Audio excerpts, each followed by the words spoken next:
Per piacere, Pia de Piazza, Emma Principia, buonasera a tutti, a ringraziarvi di essere così numerosi. Donc bonsoir, merci de prendre place, merci aussi d'être aussi nombreux. En ce 25 juillet, c'est pas forcément une date idéale pour débuter des conférences de ce type. Mais en fin de journée, quand même, tout le monde s'est libéré et je vous en sais gré. Donc, je tiens d'abord à remercier les personnes qui ont accepté d'être présentes ce soir. Je les nommerai tout à l'heure. Je voudrais d'abord rappeler les éléments qui nous ont conduits, les facteurs qui nous ont conduits à mettre en place un cycle de conférences sur la prospective et des scénarios prospectifs pour la Corse à un horizon 2050. Donc, dans le cadre des travaux de l'Assemblée de Corse, à la fin de l'année 2022, nous avons décidé de nous doter d'un outil de prospective territoriale. Cet outil de prospective territoriale, il est co-construit par, d'une part, les élus de l'Assemblée de Corse, des membres du Conseil exécutif, mais également des personnalités qualifiées, au titre desquelles, tout d'abord, Didier Lès, qui est à ma droite, qui est directeur général de l'Institut français de l'immigration et de l'intégration, Charles-Henri Philippe, que certains d'entre vous connaissent, qui a participé au comité de pilotage de Bastia Corsica 2028, Christian Manté, donc, qui est très connu dans le domaine du tourisme et qui a présidé aux destinées d'Atout France pendant plusieurs années, mais également Jean-Dominique Giuliani, président de la Fondation Schumann, Marco Museli, universitaire de l'Université de Corse,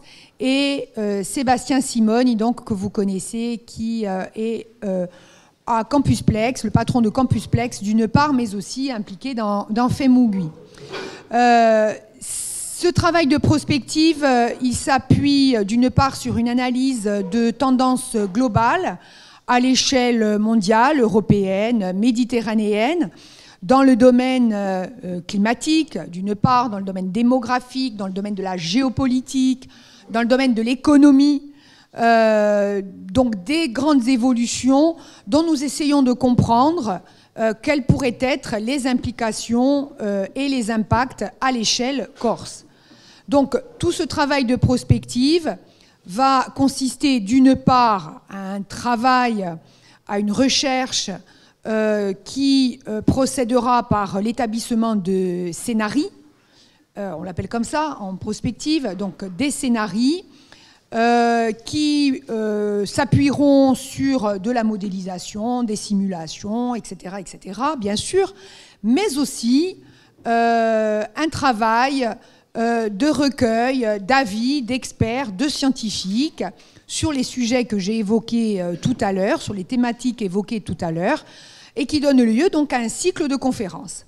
Et ce soir, nous inaugurons ce cycle de conférences, j'en suis ravie, sur la question de la démographie. La démographie est probablement une des forces majeures, une des tendances lourdes qui, à un moment donné, impacte le devenir d'un territoire.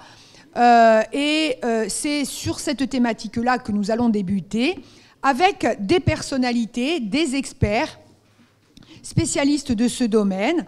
Donc, je citerai d'abord, et ce sera l'ordre de passage et d'intervention, donc le professeur Gémen, auquel je souhaite bien évidemment la bienvenue, de l'Université de Liège, qui est spécialiste du lien entre évolution démographique et changement climatique, avec une participation connue et reconnue au sein du GIEC, bien évidemment, c'est important de le préciser.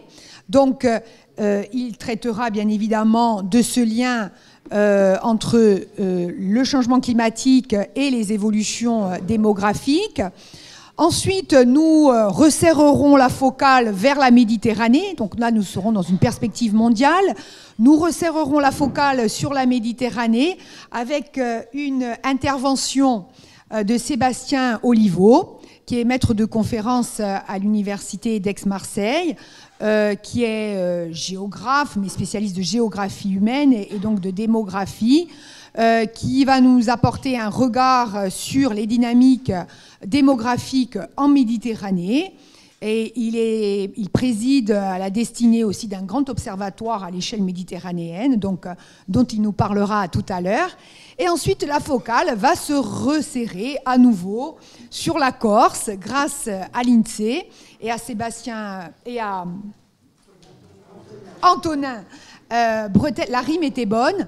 Et Antonin Bretel, qui donc nous vient de l'INSEE et qui nous fera part des simulations les plus récentes de l'INSEE sur la démographie corse à l'horizon 2070. Donc, ce qui n'est pas rien quand même. Hein. Voilà, donc nous espérons que nous serons tous là à ce moment-là.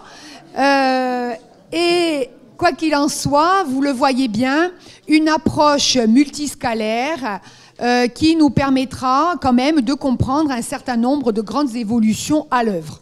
Ça ne signifie pas que les choses vont se passer comme ça, bien sûr, et que par ailleurs, la prospective n'est pas non plus de la prévision. Et comme je le répète souvent, je ne suis pas non plus Madame Soleil. Donc, nous, évidemment, c'est de la prévision, c'est de la prospective. Et ensuite, nous verrons quels pourront être les impacts sur le territoire dans le cadre de travaux plus approfondis, parce qu'il va falloir coupler et hybrider différentes dimensions, non seulement la démographie, mais aussi la question sociale, mais également la question des ressources en eau, par exemple, en terre, qui se pose avec acuité dans une île, etc., etc. Donc je ne vais pas déflorer tout le travail prospectif que nous allons réaliser. Ce soir, c'est une première. Merci beaucoup encore d'être tous là. Je n'ai pas procédé aux usages protocolaires, bien sûr. Il y a des conseillers, des élus dans la salle, donc je vais dire, comme le président Macron, tous dans vos titres et fonctions. Voilà, du coup, et la comparaison s'arrêtera là, et l'emprunt aussi d'ailleurs. Voilà, donc, Karamigi, si Masai Guntanti Daebi Inkonoi. Écoute, donc je vais tout de suite passer la parole, parce que c'est pas moi qui vais gérer les temps de parole et les interventions. Le manager ce soir, c'est notre personnalité qualifiée Didier Lesque, auquel je passe le micro tout de suite. Merci, Bonasser, merci Madame la Présidente. Voilà. Vous êtes notre soleil. Et donc, pour 20 minutes, François Gémen, donc pour ce panorama général, je vous laisse la parole. Merci beaucoup. Bonsoir à toutes et bonsoir à tous. Merci beaucoup de votre invitation ce soir à venir parler de questions de démographie en lien avec le climat. Parce que chaque fois que je donne une conférence sur le climat, il y a systématiquement 3 questions qui reviennent dans la partie questions-réponses. Il y a toujours une question sur la voiture électrique. Généralement, la personne qui pose la question est farouchement opposée à la voiture électrique et s'imagine souvent que les voitures thermiques roulaient sans batterie. Il y a une deuxième question qui porte toujours sur l'énergie nucléaire. Généralement, la personne qui pose la question est farouchement favorable à l'énergie nucléaire. Et il y a toujours une troisième question qui porte sur la démographie. Et généralement, la personne qui pose la question s'imagine qu'on n'ose pas parler de démographie en lien avec le climat parce que ce serait un sujet tabou. Et je lui dis, en réalité, c'est pas du tout un sujet tabou, simplement c'est un sujet plus complexe que ce qu'on imagine souvent, et beaucoup des réalités démographiques en lien avec le climat sont en réalité profondément contre-intuitives. Et donc je voudrais ce soir vous proposer un exposé en 3 parties que j'essaierai d'avoir plus ou moins équivalentes en temps, donc à peu près 6 minutes 30 par partie. Dans un premier temps, voir comment l'évolution de la démographie mondiale va influer sur l'état du climat et du changement climatique en particulier. Dans un second temps, aborder la question des migrations. Est-ce que le climat provoque déjà des migrations? Et enfin, dans un troisième temps, voir quelles sont les évolutions démographiques que l'on peut attendre au niveau local liées au changement climatique et aux migrations qu'il induit. Mais donc, tout d'abord, pour commencer, démographie et climat, comment l'évolution de la démographie mondiale influe-t-elle sur le changement climatique? Alors, il y a évidemment une réalité mathématique qui nous emmène dans le sujet, c'est que plus nous sommes nombreux sur Terre, plus nous émettons des gaz à effet de serre. C'est d'une logique mathématique implacable. Pour autant, il ne faudrait pas croire que l'évolution démographique au niveau mondial soit la principale responsable de la croissance de nos émissions de gaz à effet de serre. Les émissions de gaz à effet de serre sont très inégalement réparties selon les pays, et donc on ne peut pas simplement dire que la solution au changement climatique serait de réduire la population mondiale. C'est un peu plus compliqué que cela. D'abord parce que aujourd'hui, nous savons qu'à peu près la moitié des émissions mondiales de gaz à effet de serre proviennent des 10% de la population mondiale qui sont les plus riches. Vous en faites partie, même si vous êtes à découvert bancaire pour le moment. Moi aussi, hein. Et les pays qui connaissent la plus forte évolution démographique pour le moment, c'est-à-dire les pays africains, sont responsables d'un très faible pourcentage des émissions mondiales de gaz à effet de serre. On estime que l'Afrique est responsable, grosso modo, de 4% seulement des émissions mondiales de gaz à effet de serre. Si je prends le pays avec la croissance démographique la plus forte au monde aujourd'hui, c'est-à-dire le Niger, avec un taux de natalité qui s'établit en ce moment à 7 enfants par femme, le Niger est responsable de 0,1% des émissions mondiales de gaz à effet de serre. Ce qui veut dire que même si l'on doublait, triplait, quadruplait ou quintuplait la population du Niger, on serait toujours à des niveaux d'émissions infinitésimaux et certainement bien en deçà du niveau de la France. La bonne nouvelle, par contre, c'est que dans les pays industrialisés, la démographie est plutôt en recul. Elle est en recul dans de nombreux pays européens.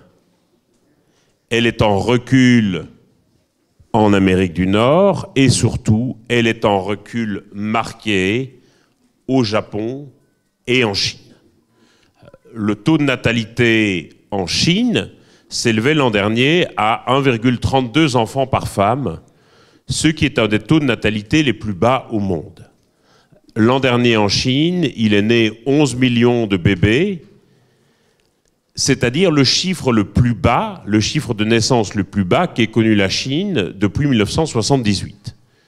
Et la Chine, en 1978, était loin d'être le pays industrialisé qu'elle est devenue aujourd'hui. Ce qui veut dire que ce déclin de la démographie dans les pays qui sont les plus lourdement émetteurs de gaz à effet de serre, où l'empreinte carbone par habitant est la plus lourde, est plutôt une bonne nouvelle pour le climat. C'est largement cela qui explique d'ailleurs que depuis environ 1 an et demi, les émissions de gaz à effet de serre de la Chine soient en recul. Il y a d'autres facteurs, notamment évidemment les investissements massifs qui sont réalisés par la Chine dans l'énergie solaire et dans les véhicules électriques. Il y a également l'éclatement de la bulle immobilière en Chine. L'immobilier est responsable d'une bonne partie des émissions de gaz à effet de serre. Il y a également les mesures de lutte contre le Covid, mais il y a aussi naturellement l'effondrement démographique de la Chine. Et je crois que cela, lorsqu'on regarde le lien entre démographie et climat, c'est quelque chose dont nous n'avons pas encore véritablement pris la mesure. La population chinoise va s'effondrer beaucoup plus rapidement que prévu si la Chine maintient ce taux de natalité autour de 1,32 enfants par femme. Le taux de natalité qu'il faut avoir pour un renouvellement naturel d'une population, c'est 2,1 enfants par femme. La France, qui est récemment passée sous ce taux autour de 1,8, 1,9, lorsque l'INSEE a annoncé ces statistiques, c'était déjà un peu la panique générale à bord, parce que nous étions passés sous ce taux du renouvellement naturel de la population de 2,1 enfants par femme. Imaginez ce que ça veut dire 1,32 enfants par femme. Ça veut dire que la population chinoise va s'effondrer beaucoup plus rapidement que prévu, et c'est un peu triste à dire, mais c'est une excellente nouvelle pour le climat. Parce que, effectivement, l'empreinte carbone des Chinois aujourd'hui était comparable à l'empreinte carbone des Européens. Par contre, me direz-vous, que va-t-il se passer? Et c'est évidemment là que se trouve la grande question. Que va-t-il se passer lorsque des pays qui sont aujourd'hui très pauvres, donc avec une empreinte carbone par habitant très faible, que va-t-il se passer lorsque ces pays se développeront à leur tour et que l'empreinte carbone par habitant deviendra de plus en plus importante? Et évidemment, c'est là que se trouve la grande question. Et notre futur climatique, et donc d'une certaine manière notre futur tout court, dépend largement des trajectoires de développement qui vont être suivies par des pays qui aujourd'hui ne sont pas de gros émetteurs de gaz à effet de serre, mais risquent évidemment de le devenir s'ils suivent une trajectoire de développement comparable à celle que nous avons suivie avant eux et que la Chine a suivie également. La bonne nouvelle d'un point de vue démographique, c'est que lorsqu'un pays devient plus riche, son taux de natalité a également tendance à baisser. Plus un pays se rapproche d'un niveau de développement comparable à celui des pays industrialisés, plus son taux de natalité va se rapprocher de 2,1 enfants par femme. Parce que les femmes vont avoir davantage accès à l'éducation et à une éducation de meilleure qualité, parce que les couples vont avoir accès à davantage de moyens de contraception, et tout simplement parce que les enfants vont cesser d'être une ressource économique pour les familles. La grande question, naturellement, c'est la question du rythme auquel cela va se produire. Vous savez que l'Inde, qui est un pays dont les émissions sont en forte croissance, est aussi un pays dont la population reste en croissance soutenue, au point que l'Inde a récemment dépassé la Chine comme le pays le plus peuplé du monde. Pourquoi est-ce qu'en Inde, on n'a pas encore cette chute du taux de natalité? C'est largement en raison des inégalités. C'est-à-dire qu'autant dans les classes supérieures et dans la classe moyenne, on a une chute du taux de natalité en Inde, autant dans les classes inférieures, qui restent très nombreuses, on n'a pas du tout encore observé cette chute du taux de natalité. Et c'est pour ça que, quand on regarde le rythme de développement et l'articulation des logiques de transition économique avec les logiques de transition démographique, la question des inégalités va être absolument déterminante, parce que c'est ça qui va déterminer aussi la vitesse à laquelle le taux de natalité va s'ajuster. C'est quelque chose, et mon voisin à ma gauche pourra le confirmer, c'est quelque chose qu'on observe aussi avec l'immigration. C'est-à-dire que lorsque les gens viennent d'un pays avec un taux de natalité très élevé et arrivent en France ou dans un pays industrialisé, au bout d'une génération, le taux de natalité dans ces populations tend à s'aligner sur le taux de natalité de la population du pays dans lequel elles se sont installées. C'est quelque chose qui est vraiment très lié à la question économique. J'en viens maintenant à la question des migrations. Vous avez forcément déjà entendu parler dans la presse ou ailleurs des réfugiés climatiques et de la possibilité que le changement climatique provoque d'émigration de masse qui mettrait en péril nos systèmes d'asile et d'immigration. Il faut faire très attention, je crois, avec la manière dont on utilise cet argument et avec l'imaginaire que l'on mobilise autour de cette question des migrations climatiques. Parce que très souvent, on va parler de ces migrations au futur comme s'il s'agissait d'une menace que nous pourrions encore éviter. La réalité, c'est que c'est déjà quelque chose qui existe aujourd'hui. L'an dernier, en 2022, les événements climatiques extrêmes, des sécheresses, des inondations, des ouragans, ont déplacé dans le monde 32 millions de personnes. C'est-à-dire davantage que le nombre de personnes déplacées par des guerres, des violences ou des persécutions. C'est un chiffre considérable, mais qui n'est pas exceptionnel. Chaque année, depuis plus de 10 ans, entre 20 et 40 millions de personnes qui sont déplacées chaque année par des événements climatiques extrêmes. Et chaque année, ce chiffre est supérieur au nombre de personnes déplacées par des conflits ou par des tensions politiques et des persécutions. Alors, d'abord, la plupart sont déplacés à l'intérieur de leur pays. Et c'est une différence évidemment avec ceux qu'on va appeler les déplacés politiques.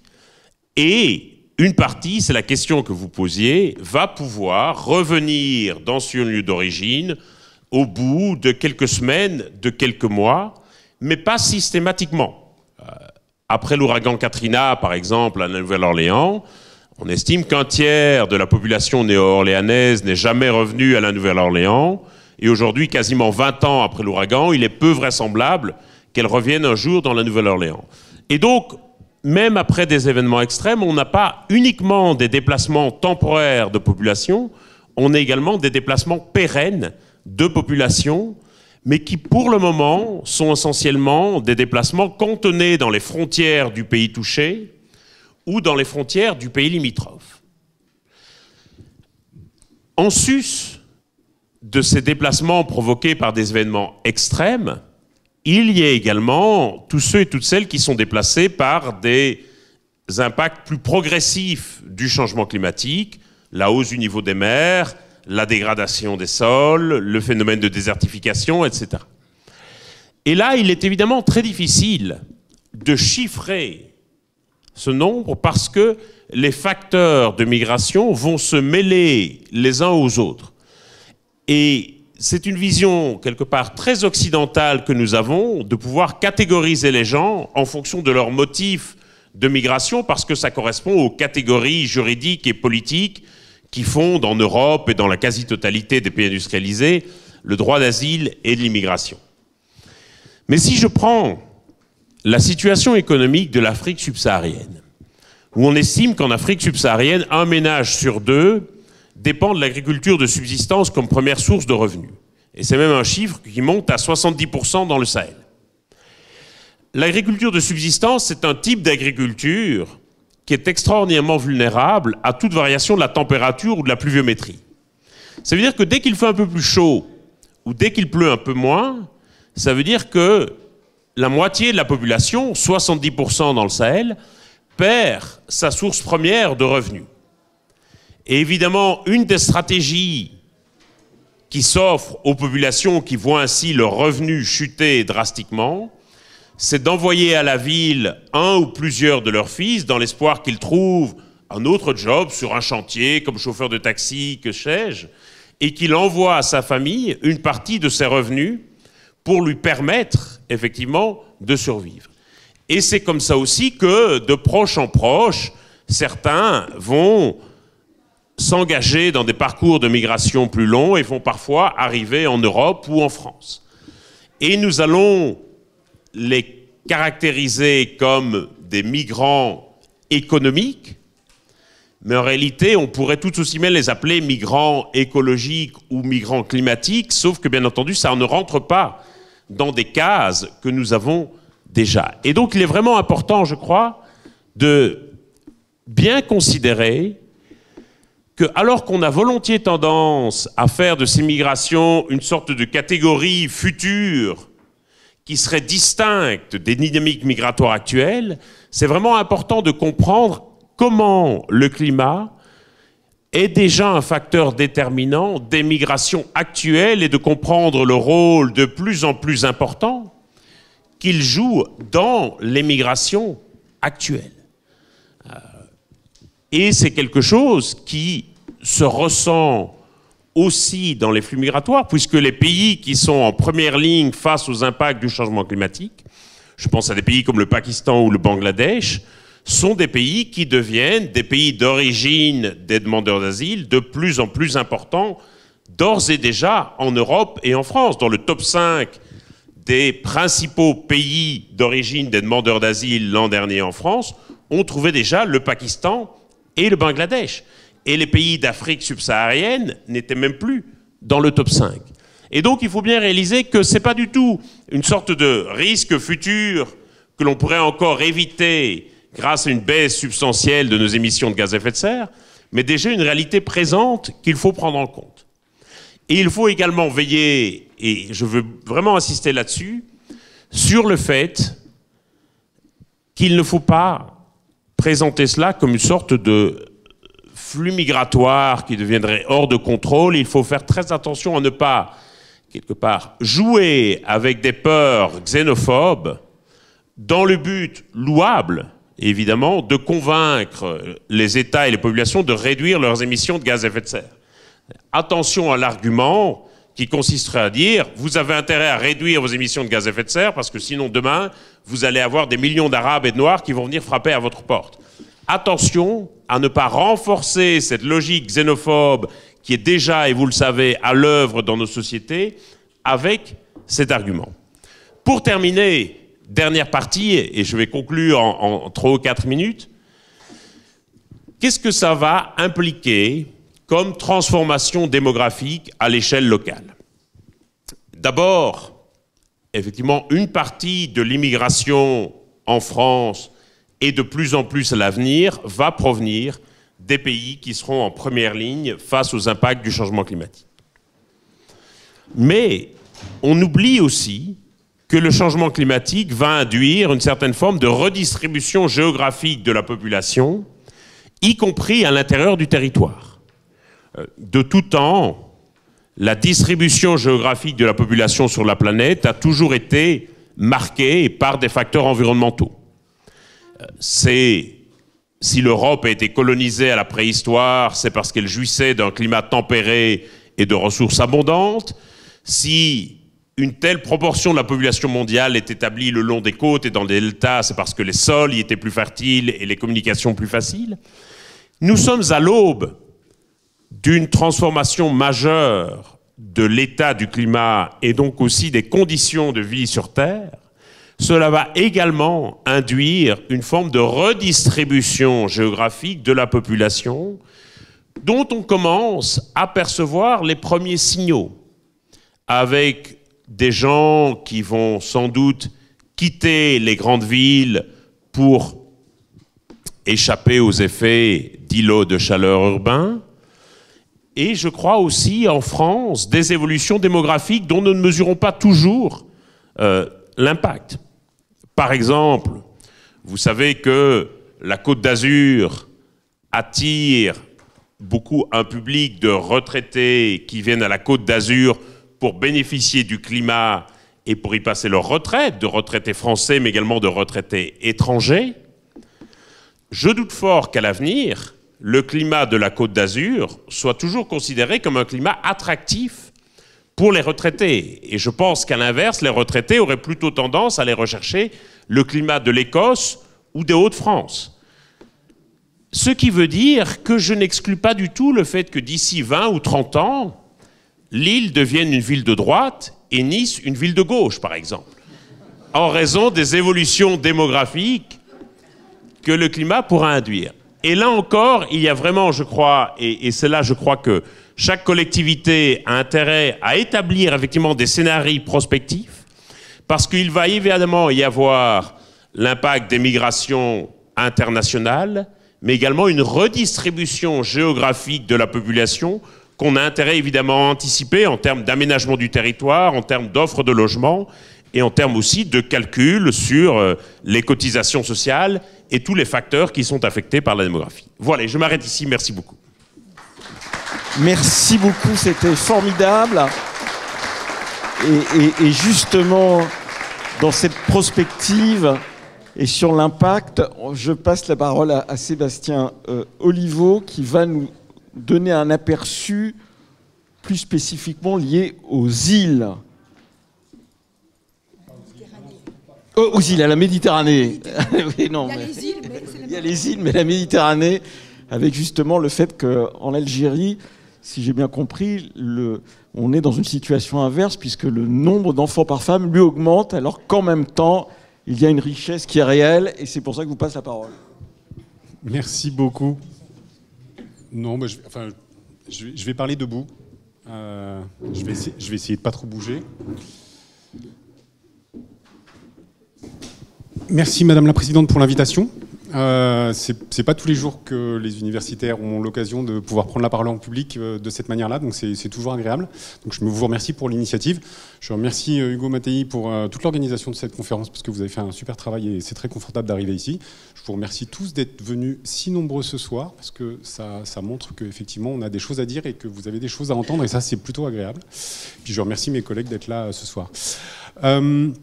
Je vais donc vous parler de la situation démographique en Méditerranée. C'est un peu ma spécialité. Je suis géographe, comme je dis, géographe de formation, démographe de déformation. On a monté il y a une dizaine d'années avec Isabelle Bloss-Widmer, Johan Doignon et Elena Ambrosetti un observatoire démographique de la Méditerranée au sein de la Maison méditerranéenne des sciences de l'homme de l'Université d'Aix-Marseille, donc à Aix-en-Provence. Donc le travail que je vous présente ce soir, c'est un travail qui est clairement collectif. Donc c'est pour ça que je tiens à bien le préciser. N'importe lequel de mes trois autres collègues aurait pu être là ce soir. Il se trouve que le 25 juillet, effectivement, c'est pas facile pour tout le monde. Voilà. Et moi, ça me faisait plutôt plaisir de venir en Corse, donc j'ai sauté sur l'occasion pour être là. Mais ça reste un travail qui est vraiment collectif, et je vais vous en reparler rapidement. Donc, travail collectif, c'est ce que je vous disais. Les données qu'on va utiliser, c'est les données au niveau des pays, rarement à l'échelle infranationale, parce que il n'y a pas de collecte au niveau infranational sur les pays de la Méditerranée, c'est-à-dire que chaque État fait sa collecte, mais il n'y a pas de processus d'harmonisation et de centralisation, donc c'est très compliqué d'avoir des données comparables au niveau infranational, donc on va être plutôt sur des données standards, celles produites par la division de la population de l'ONU, donc des choses a priori assez peu critiquables, très robustes en termes de statistiques, même si ça peut être discuté. Et puis, dernier point, les analyses et les données que je vais vous présenter ce soir, je suis assez content, elles seront disponibles à partir du mois de septembre dans un ouvrage à paraître, alors en anglais, je suis désolé, mais qui fait un petit peu la synthèse et qui sera un ouvrage en accès libre en ligne. Donc c'est un ouvrage gratuit, donc je ne suis pas en train de vous faire de la pub pour un bouquin qu'on va sortir, c'est juste pour vous dire que ce que je vais vous dire ce soir, vous pourrez le retrouver de façon détaillée et donc revenir dessus, et c'est une belle occasion pour moi d'annoncer la sortie du livre, puisque ça fait une semaine que je sais qu'il va sortir au mois de septembre. Livre collectif avec mes trois autres collègues, encore une fois. Alors, quelques notions essentielles. Je suis universitaire et j'ai ce gros défaut, j'aime bien commencer par reposer quelques définitions, mais je pense que pour réfléchir l'avenir et pour réfléchir ces questions de démographie, c'est un petit peu important. On va jouer avec cinq mots-clés qui vous ont déjà été finalement en partie évoqués par François Gémen. La natalité d'abord, et la natalité, c'est le nombre de naissances rapporté à la population. Donc la natalité, ça n'est pas simplement le nombre d'enfants que font les femmes, c'est bien le nombre d'enfants qui viennent dans une population par rapport à la population totale. Je y reviendrai parce que ça, c'est vraiment un des enjeux importants de la démographie. La fécondité, là par contre, c'est le nombre d'enfants que font les femmes en moyenne. Et donc on considère dans ces cas-là les femmes de 15 à 55 ans, donc ce qu'on appelle les femmes en âge de procréer, et puis on fait des estimations sur leur fécondité. Donc ça, j'y reviendrai aussi. La mortalité, c'est comme la natalité, mais dans l'autre sens, c'est-à-dire que là, c'est le nombre de décès dans une population, rapporté au total de la population. Donc ça ne veut rien dire directement de l'état de santé de la population. Si vous avez une population très âgée, vous avez une mortalité forcément plus faible, même si vous avez des espérances de vie très élevées. J'y reviendrai aussi. Et puis après, émigration et immigration, qui sont deux composantes, on va dire, la plus intuitive. Hein. Émigration, c'est les gens qui s'en vont, et l'immigration, c'est les gens qui arrivent sur un territoire. Ceci étant dit, ça nous permet donc de définir ce que c'est que la dynamique d'une population. C'est la natalité, moins la mortalité, plus l'immigration, moins l'émigration. Et donc quand on va penser l'avenir, il va falloir toujours avoir ces 4 dimensions-là en tête. Et généralement, la natalité moins la mortalité, ça va donner ce qu'on appelle le solde naturel, donc les nouveaux arrivants ou les disparitions qui se sont faites de façon naturelle. Et puis l'immigration moins l'émigration, ça va nous donner le solde migratoire. Petit point aussi, puisque on n'est pas tous très à l'aise avec la géographie. Alors, je suis désolé, de fait, tous les documents sont en anglais, mais le texte est assez simple et on devrait s'en sortir et je vous ferai les traductions au fur et à mesure. On a découpé la Méditerranée en 4 grandes régions. C'est le découpage de l'ONU assez standard. Donc, en rose, vous avez ce qu'on appelle l'Europe du Sud. Donc, Portugal, Espagne, France, Italie et puis Malte. En orange, vous avez l'ensemble des pays des Balkans. En bleu, vous avez ce qu'on appelle le Proche-Orient. Et puis, le Maghreb en vert en bas. Et vous allez voir que dans les graphiques que je vais vous présenter par la suite, on a essayé de garder ce code couleur et donc on va retrouver à chaque fois des analyses au niveau des pays, mais par bloc de pays, parce que finalement ces pays présentent aussi des formes d'homogénéité ou en tout cas des formes de ressemblance d'un pays à l'autre. Donc on a travaillé comme ça. Donc premier point pour comprendre où on en est et où on va, puisque c'est un des enjeux, la fécondité. Donc le nombre moyen d'enfants que font les femmes entre 15 et 55 ans.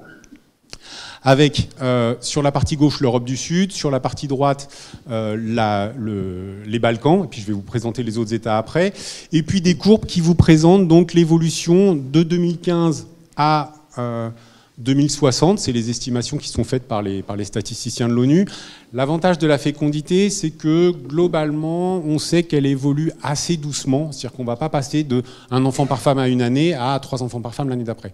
On sait que c'est des tendances qui sont lourdes et que ça évolue doucement. Alors, ça reste des projections à partir de ce qu'on a vu jusqu'à présent, mais on ne peut pas lire l'avenir, donc encore une fois, hein, c'est une manière de voir les choses. François Gémen vous l'a dit tout à l'heure, en dessous de 2,1 enfants par femme, on considère que la population ne va pas se renouveler. En gros, il faut faire plus de 2 enfants, et en fait plus de 2,1 enfants, pour que à la génération suivante, on ait autant d'enfants qui deviennent adultes que d'adultes à la génération précédente. Okay ? Premier constat aujourd'hui, en Europe du Sud et dans les Balkans, et je vous ai bien mis la ligne pour lire aujourd'hui, la fécondité est en dessous du seuil de renouvellement. Ça vous a été évoqué par François Gémen tout à l'heure. Donc aujourd'hui, on ne fait plus assez d'enfants dans l'ensemble de ces pays pour que la population se renouvelle de façon naturelle. Donc ça, c'est un premier élément à avoir en tête. Par ailleurs, vous voyez que la France, et ça a été dit aussi, donc c'était super bien, a un taux de fécondité qui est encore beaucoup plus élevé que le reste de l'Europe du Sud et que les Balkans. Et vous voyez qu'aujourd'hui, on est encore assez haut et qu'il y a de fortes chances que ça ne baisse pas trop.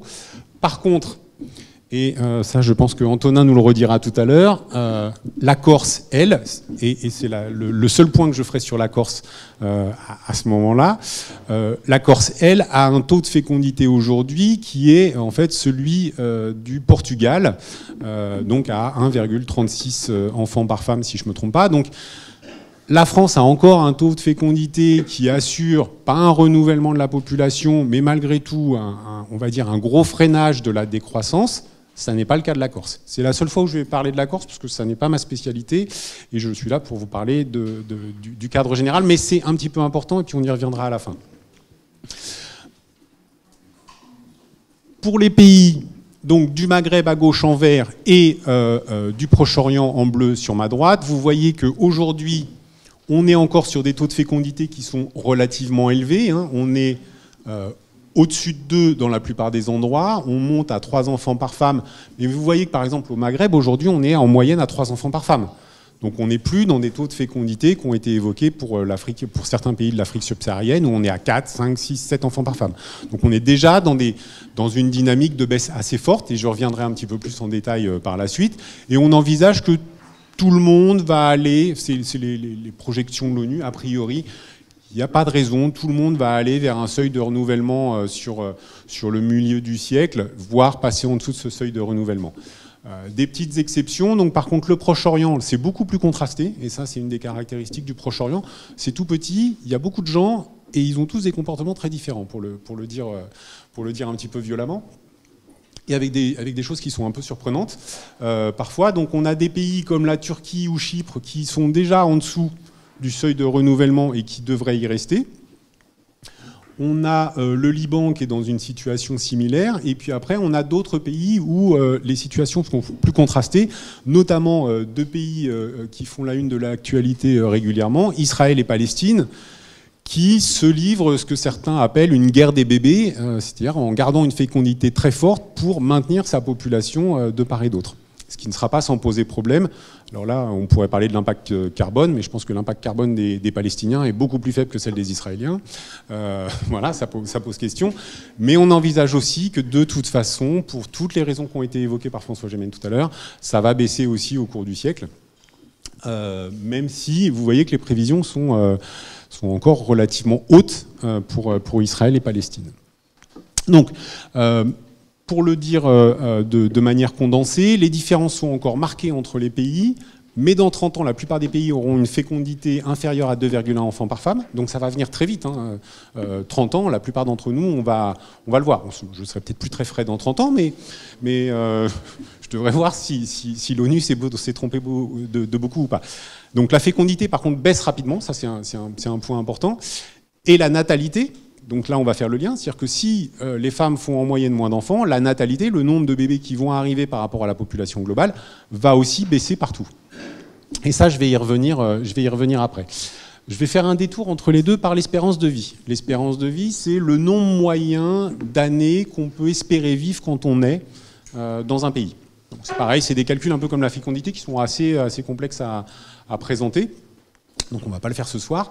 Par contre, ce qu'on peut voir là, donc on n'a pas fait de projection parce que, alors moi les projections sur autant sur la fécondité, je suis assez à l'aise parce que je sais que y a une grosse inertie. Puis sauf accident, on a vu toujours, c'est des choses assez fiables. L'espérance de vie, la mortalité, moi je suis toujours beaucoup moins à l'aise. Et on a vu avec 2020 et l'épidémie de Covid que en fait il peut se passer des choses et il peut se passer des choses qui ont des impacts très forts. Donc la mortalité, et ça va être des questions qui vont se poser de plus en plus à mon sens. Par contre, ce qu'on voit, c'est qu'entre 1950 et 2020, pour les pays d'Europe du Sud, on est passé en gros de 60-65 ans d'espérance de vie à la naissance à aujourd'hui plus de 80 ans d'espérance de vie à la naissance. Ça motive certains politiques à revoir les politiques de retraite, au passage, évidemment. Même si ça, c'est questionnable aussi, parce que c'est pas si mathématique que ça ne concerne pas tout le monde, il y a des inégalités au sein de ces dispositifs, mais bon, globalement, on va dire que l'espérance de vie d'un Français, si on considère un Français moyen, c'est plus de 80 ans à la naissance. Vous voyez que pour les Balkans, on a aussi une espérance de vie qui a fortement augmenté, qui n'a pas encore rejoint celle de l'Europe du Sud, mais qui est très forte aussi. Vous voyez que sur l'année 2020, on a une espèce de petite cassure de la courbe. On n'a pas des dates, on n'a pas de chiffres plus récents pour l'ensemble des pays, mais on sait que selon les États, on a perdu parfois jusqu'à 1 an, voire un peu plus d'1 an d'espérance de vie avec la crise Covid. Il y a d'autres choses qui ne sont pas dites, mais les épisodes de canicule nous enlèvent et continuent de nous enlever une partie de la population et de la population âgée. Donc l'effet Covid qu'aurait pu, on va dire, enlever les plus fragiles, ça n'a pas été ça. Et en fait, on continue d'avoir des questions de mortalité qui se posent et qui, vraisemblablement, vont se poser de plus en plus. Et ça, c'est des choses qu'on a beaucoup de mal à envisager. Sachant que la mortalité est liée aussi à des questions de structure sanitaire. Donc voilà, l'espérance de vie Europe du Sud et Balkans, et je vous présente à côté l'espérance de vie dans les pays du Maghreb et puis au Proche-Orient. Et là, vous voyez aussi quelque chose d'assez spectaculaire. En 70 ans, donc en fait l'effet d'une grosse génération. En 1950, espérance de vie entre 40 et 45 ans, et aujourd'hui, une espérance de vie à la naissance qui frôle les 75 ans dans un certain nombre de pays, avec une cassure de la courbe, évidemment, pareil en 2020. Et vous voyez que les espérances de vie ont beaucoup augmenté aussi dans tous les pays de la rive sud et de la rive est de la Méditerranée. Donc ça, c'est quelque chose à prendre en compte parce que qui dit augmentation forte de l'espérance de vie, dit vieillissement de la population, puisqu'en fait les gens vont survivre, donc les gens vont être là. Et à un moment, augmentation de la mortalité aussi, mais dans un premier temps, baisse de la mortalité. Et on va le voir dans les graphiques que je vais vous présenter par la suite.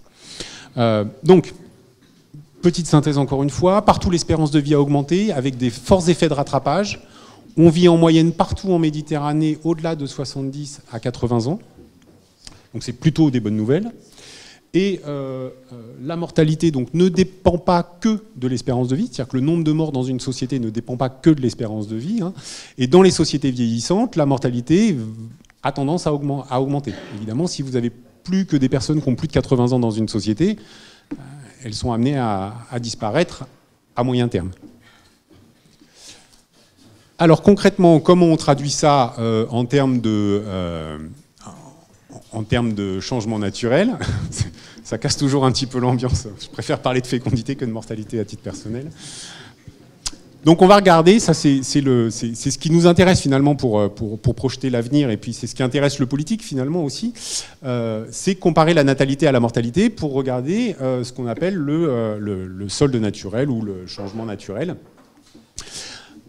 On vous prend la France dans les années 50, une natalité encore élevée, hein, on est en plein baby-boom, il y a beaucoup de naissances, il n'y a pas beaucoup de vieux, et puis donc une mortalité assez basse, et vous voyez que la mortalité, elle tend à diminuer avec le temps, parce que évidemment, si vous avez une natalité forte, vous avez aussi plus de jeunes, donc votre population augmente, donc même si votre nombre de morts est constant, on va dire que la mortalité, elle baisse mécaniquement.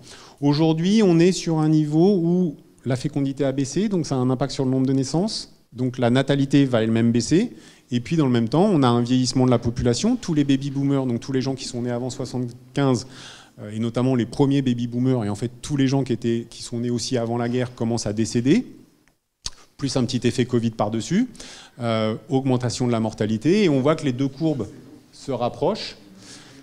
Il y a pas de, c'est pas une insulte, hein, boomer, hein, on est bien d'accord. Je suis à la limite. Et donc le changement naturel, on voit que la France a toujours eu un apport de population naturelle depuis les années 50 positif, et on voit qu'aujourd'hui on est juste au seuil du solde naturel, et on sait que l'apport naturel de population française va diminuer dans les années à venir mécaniquement. C'est pas forcément une bonne ou une mauvaise nouvelle, hein.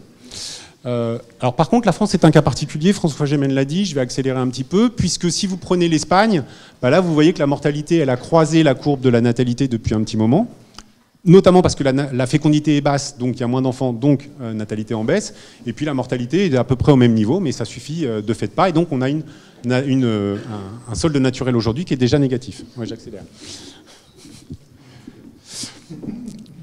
On va dépasser un petit peu. Italie, Portugal, Croatie, Grèce, c'est juste pour vous dire que ça concerne en fait l'ensemble des pays d'Europe du Sud, et même d'autres pays d'Europe, et des Balkans, et que la France est un peu une exception de ce point de vue-là.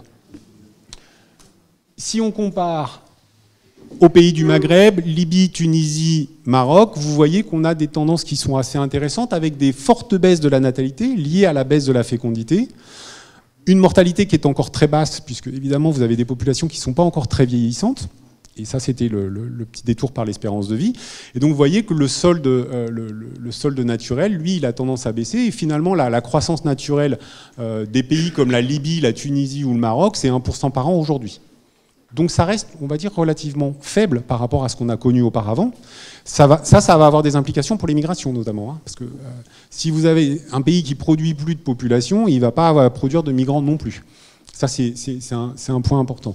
Alors au Maghreb, c'est un peu la situation, avec deux cas de figure un petit peu particuliers, l'Égypte et l'Algérie, où on voit qu'il y a cette même tendance à la baisse, mais des choses un petit peu bizarres qui se passent au niveau de la natalité, que les démographes ne s'expliquent pas bien, dans deux pays où les données, enfin voilà, l'Algérie et l'Égypte ne sont pas les plus grandes démocraties du sud de la Méditerranée, les chiffres sont assez difficiles à obtenir, mais il y a des choses qui sont sûres, c'est que la natalité est encore assez haute par rapport aux autres pays du Maghreb, même si elle tend à baisser. On ne sait pas trop si c'est parce qu'il y a un moment où on a annoncé trop de fécondité pour plaire à l'ONU et que finalement après on a rattrapé les chiffres, ou s'il y a eu réellement une hausse de la fécondité dans les années 2000, ce qui n'est pas impossible non plus après des périodes de conflit. Mais toujours est-il que là, on est sur des changements naturels aux alentours de 2% par an.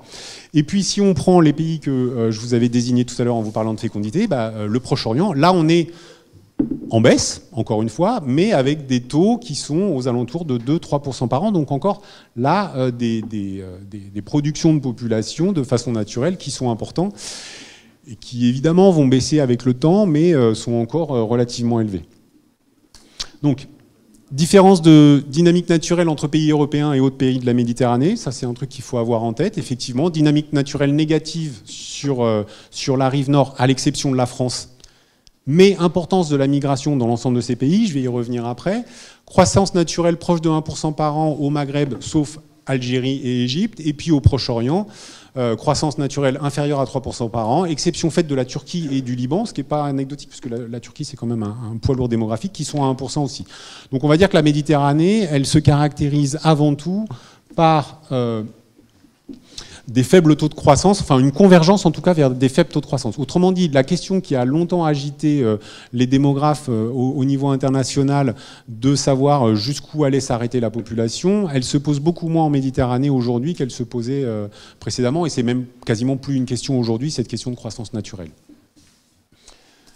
Et par contre, un rôle de plus en plus important de la dynamique migratoire, avec là beaucoup plus d'incertitudes encore. Alors, la dynamique démographique des pays méditerranéens, on peut la résumer de cette façon-là. En bleu, vous avez la croissance naturelle, et en rouge, vous avez la croissance migratoire. Donc, vous avez la ligne de 0 ici. Si vous avez beaucoup de bleu, je vous prends la Palestine, c'est une forte croissance naturelle, mais un bilan migratoire négatif. Vous avez moins de gens qui arrivent en Palestine que de gens qui partent de Palestine. On s'en serait un petit peu douté.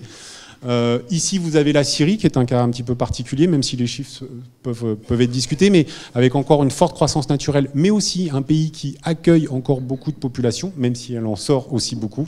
C'est un paradoxe de la Syrie, mais je pense qu'il y a de grosses questions sur les chiffres, parce que les chiffres ont 2-3 ans et ça change très très vite. Vous avez la France qui se caractérise par, avant tout, une croissance liée à sa croissance naturelle et très peu à la migration. Donc ça, c'est un truc à rappeler, c'est que la migration en France, ça n'a jamais été un gros facteur d'augmentation de la population. Et globalement, si vous comparez aux pays à côté, vous prenez notre voisin espagnol, vous voyez que là, la croissance naturelle est négative, mais que par contre, la croissance migratoire est très très importante. Donc vous voyez que la question migratoire en France, qui finalement agite beaucoup les médias et quelques politiques, elle est assez marginale si on se compare à des pays comparables. Et puis vous avez les situations de décroissance de la population. L'Italie, notre voisin, où en fait la décroissance naturelle est tellement importante que la migration en Italie ne suffit pas à compenser quoi que ce soit. Et puis un certain nombre de pays l'ensemble des pays des Balkans, en fait, qui sont caractérisés par de la décroissance et de l'immigration. Là, c'est combo, donc de la décroissance de population qui va se faire vite. Hein. Et puis le Liban, avec un cas très particulier, mais je ne vais pas y revenir dessus. Alors, petite synthèse de géographe malgré tout. La plate couleur, c'est le taux d'immigrés internationaux dans la population totale. Donc plus c'est rouge, plus vous avez un taux important. Donc vous voyez qu'en France, on est aux alentours de 12%, comme en Espagne, mais aussi comme en Libye, et ça n'a pas les mêmes conséquences, et aussi comme une partie du Proche-Orient. Donc ça, c'est des choses qu'il faut avoir. Et puis, en rond par-dessus, ça c'est le nombre de migrants internationaux dans les pays. Et vous voyez qu'effectivement, là, il y a moins de surprises. Hein. Les migrants, ils ne viennent pas au Maghreb. Les migrants, ils viennent plutôt en Europe du Sud. Mais, et ça c'est important, et François Gémen l'a redit tout à l'heure, les migrants internationaux, ils restent aussi beaucoup sur place. C'est-à-dire que les deux pôles migratoires en Méditerranée, c'est l'Europe du Sud d'une part, mais aussi tout le Proche-Orient. C'est-à-dire que si vous regardez la taille du cercle en Turquie, la Turquie fait face à un afflux migratoire aussi important que la France, avec des moyens humains et économiques qui ne sont pas les mêmes. Okay ? Donc ça, c'est une petite carte qu'il faut avoir en tête parce qu'elle relativise pas mal de choses. voilà pour le truc en gros. Je voudrais juste finir sur un petit point important, puis en plus je pense que ça va permettre à Antonin d'aller plus vite derrière, donc comme ça on va bien s'organiser. C'est la notion de pyramide des âges. Là on est dans le cœur de la démographie.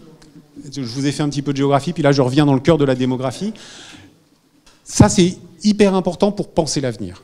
La pyramide des âges, c'est la photo d'une situation de la population à un moment donné. Donc là vous avez la pyramide des âges issue du site de l'INSEE pour 2023.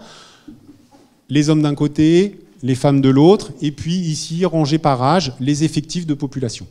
Okay ? Donc une pyramide des âges, c'est bien parce que ça nous permet de voir comment est répartie la population. Donc vous voyez qu'en France, on a effectivement une bonne partie de gens qui ont entre 50 et 80 ans, entre 50 et 80 ans, mais on a aussi un afflux de jeunes en ce moment entre 5 et 25 ans, ce qui n'est pas sans poser problème sur les structures scolaires, et on voit aussi que, par contre, cet afflux de jeunes, il commence à diminuer fortement, ce qui incite à l'État, en partie, à se désengager d'investissements dans l'éducation en se disant c'est qu'un mauvais moment à passer, dans 10 ans, il y aura beaucoup moins de tensions. Ce qui sont des paris un petit peu dangereux à mon sens, mais qui sont les paris qui sont faits actuellement. Donc voilà comment on lit une pyramide des âges. On peut y voir des petites choses intéressantes dans les pyramides des âges. On voit par exemple, même si ça commence à disparaître, le creux de la Seconde Guerre mondiale. Il y a eu beaucoup moins de naissances, évidemment, entre 39 et 45. Bah ça se lit dans une pyramide des âges. Dans le même ordre d'idée, on voit le baby-boom, je vous en ai parlé. Hein, donc, à partir de 45 jusqu'en 75, vous avez un afflux de naissances et donc un afflux de population, puisque globalement, on meurt quand même beaucoup. Enfin, on meurt très peu avant des grands âges en France aujourd'hui. Et puis, vous voyez que ce baby-boom, il se répercute. Ça, c'est assez intéressant. C'est pour ça que je vous disais qu'on arrive à prévoir des choses. Parce que le baby-boom ici, ces gens-là ont fait des enfants là, qui eux-mêmes vont refaire des enfants là. Et donc, on sait qu'on est dans une baisse, mais on sait aussi que vraisemblablement, ça va repartir ici. Peut-être atténué encore, mais en tout cas, on peut faire ces hypothèses-là. Alors, plus intéressant, la Méditerranée, 1950 en bleu, énormément de naissances, une très forte mortalité infantile, donc en fait énormément de naissances, mais une réduction très vite des effectifs. Et puis vous voyez peu de gens qui vieillissent. Voilà, c'est les années 50 et ça concerne toute la Méditerranée. Ça, c'est la Méditerranée en 2020. Donc c'est l'ensemble de la population méditerranéenne. Vous voyez qu'on commence à avoir moins d'enfants, même sur les 10 dernières années, hein, c'est ça que ça veut dire. Et puis vous voyez que la pyramide est beaucoup plus droite et qu'on a de plus en plus de gens qui vont vieillir, et donc on imagine que cette pyramide, elle va continuer de s'élargir en haut, et elle risque de se resserrer en bas, donc à aller vers un processus de vieillissement, c'est-à-dire avec de plus en plus de personnes âgées et de moins en moins de jeunes. Et ça va poser quelques questions. Alors je vais finir là-dessus. Nous, on s'est amusé. Alors là, c'est un travail qu'on a fait alors, les données, elles sont sur 2010-2015, elles ont déjà une dizaine d'années. Elles sont très compliquées à monter. On s'est amusé à aller chercher les pyramides des âges pour l'ensemble des unités infranationales. Vous voyez qu'on a fait disparaître les limites des pays au niveau équivalent de département sur l'ensemble de la Méditerranée. Et puis, on a fait une petite classification selon les formes de pyramides. Okay, donc en vert, vous avez les pyramides où vous avez encore beaucoup de naissances et puis peu de vieillissement. En vert clair, un peu moins de naissances, un peu plus de vieillissement. En vert très clair, on est sur toujours moins de naissances et toujours plus de vieillissement. En gris, vous avez le profil moyen de la Méditerranée. Et puis après, on va aller dans les profils d'Europe, en fait, avec du vieillissement. Alors vieillissement très marqué et peu de naissances pour le orange comme ça. Vieillissement très marqué, mais un peu encore plus réduit au niveau des naissances en rouge foncé. Donc là, les situations où ça va vraiment devenir compliqué. Et puis, nous, on n'a pas... si vous voulez, c'est des algorithmes hein, qui sortent ça. Et puis un modèle très spécifique, qui est le modèle français. Alors ça, c'est assez intéressant, et c'est là-dessus que je vais finir. On s'est aperçu que quand on fait cette catégorie comme ça, on a une catégorie qui ressort, qui ne représente que des départements français. Et ça, pour nous, c'était un peu une surprise. Et quand vous regardez la France est quasiment concernée que par cette catégorie-là, à l'exception de la zone toulousaine, de la zone frontalière suisse et de l'Île-de-France, qui eux, présentent un modèle finalement standard de la Méditerranée. Donc vous voyez que la France est un pays à la démographie très particulière, et ça c'est important parce que ça modèle notre vision du monde. Or, en fait, ça ne se comporte pas comme les autres. Alors, au passage, je prends toujours un risque, mais on voit bien que la Corse est constituée de 2 départements qui sont des départements clairement français d'un point de vue démographique. Ça, il n'y a pas de doute.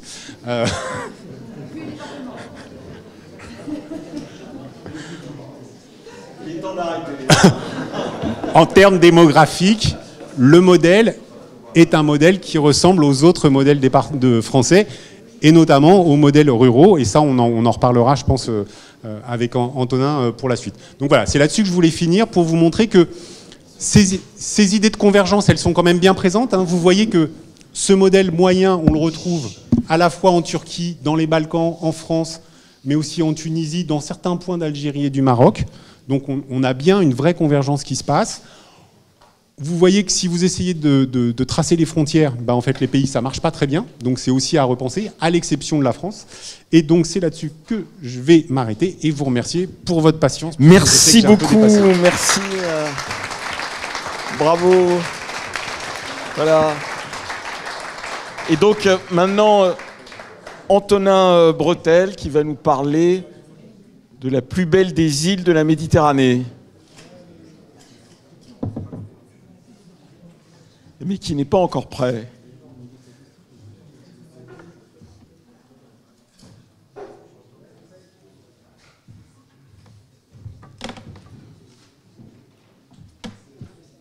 Bonsoir à tous.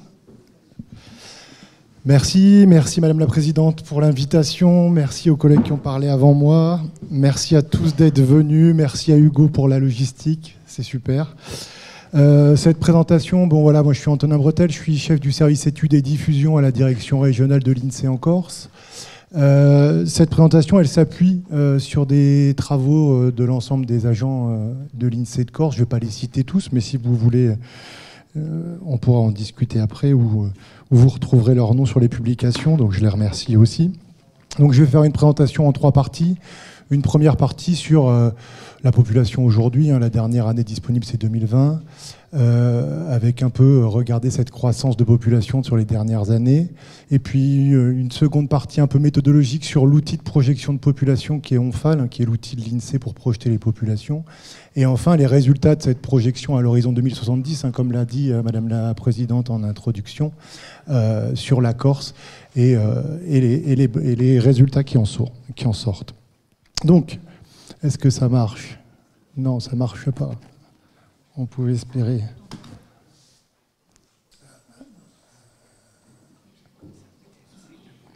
D'accord. Hop, parfait. Merci Hugo. Donc la population de la Corse. Donc en 2020, la population de la Corse, c'est 343 700 habitants. C'est une croissance annuelle sur les 6 dernières années de l'ordre de 1% de croissance par an.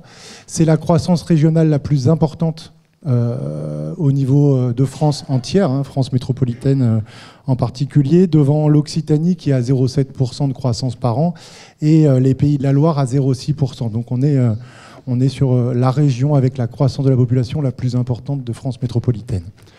Au niveau des départements, on a le département de la Haute-Corse qui est plus peuplé que le département de la Corse du Sud. 182 885 habitants en Haute-Corse, 160 815 en Corse du Sud, et une croissance identique dans les 2 départements au cours des 6 dernières années.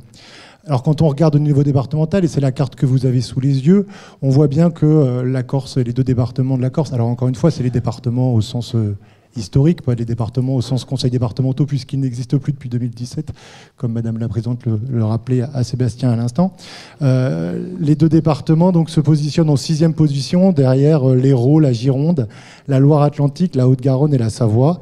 Donc on voit bien que même au niveau départemental, notre croissance est très importante. On a regardé rapidement avant cette session de séminaire, et au niveau des îles de Méditerranée, on a aussi une des croissances les plus importantes.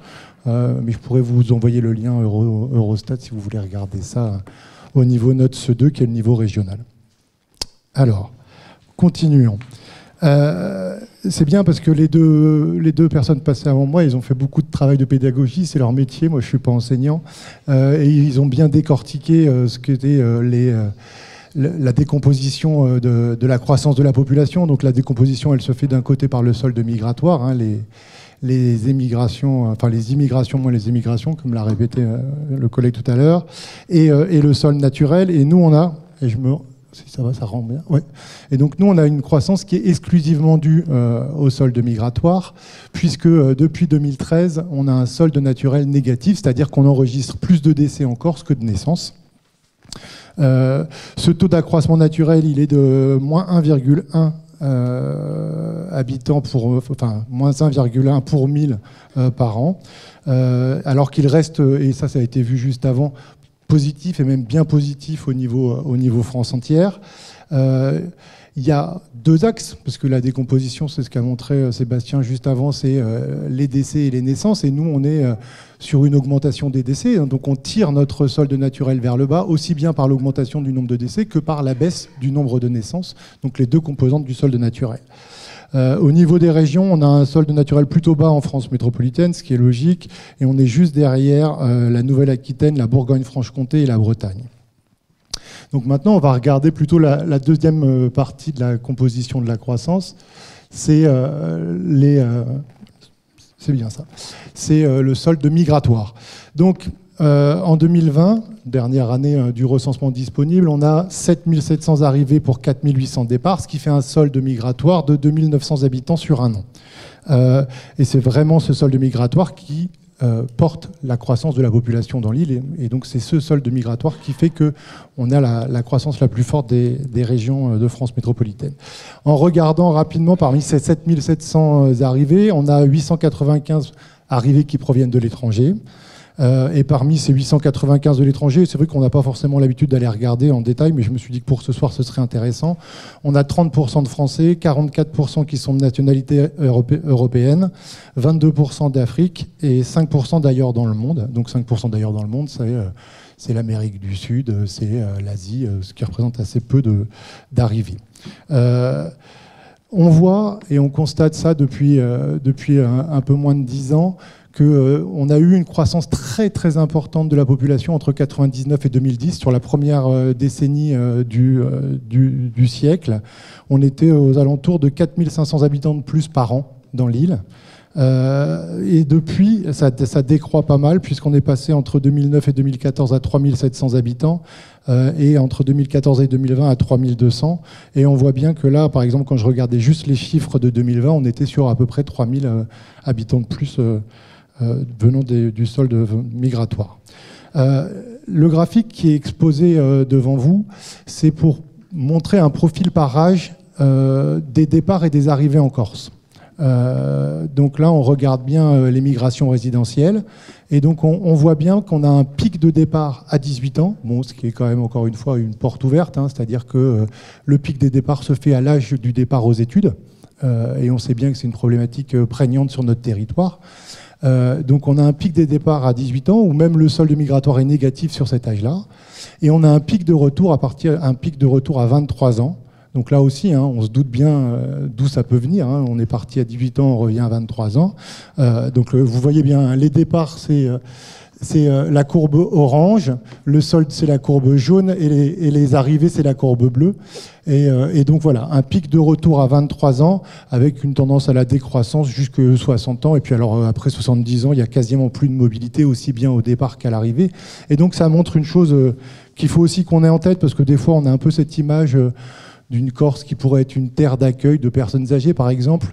Et c'est pas forcément une réalité, puisqu'on voit bien que la majorité des arrivées se fait plutôt en âge actif, notamment en âge actif avec des enfants, et que le volume des retraités, qui représente près d'un quart de la population de la région, n'est que 15% des mobilités. Voilà. Donc 25% de la population et 15% des mobilités pour les retraités. Donc là, c'était pour montrer un peu cette petite photographie sur la situation actuelle. Donc maintenant, je vais rentrer un peu dans une partie méthodologique sur l'outil de projection ONFAL, qui est un outil de l'INSEE au niveau national, hein, qui est ensuite régionalisé, et ensuite on regardera ses résultats. Donc ONFAL, ça veut dire quoi? Ça veut dire outil méthodologique de projection d'habitants, d'actifs, de logements et d'élèves. Et à quoi ça sert? Donc ça sert à donner un éclairage sur l'évolution future de la population, et ça permet, et c'est vraiment dans ce contexte-là qu'on est réunis ce soir, ça permet d'aider à la décision et d'aider à prendre des décisions sur l'avenir d'un territoire, parce qu'on voit bien qu'un investissement, et Sébastien en parlait juste avant, notamment un investissement en termes d'école par exemple, c'est quelque chose qui met plusieurs années à aboutir, et si on s'y prend un peu tard, la création d'une école arrivera trop tard. Là, on est moins, je ne veux pas spoiler la dernière partie ou la divulgacher, mais on est moins sur la problématique de création d'écoles que sur la création d'EHPAD, mais quand même. Voilà.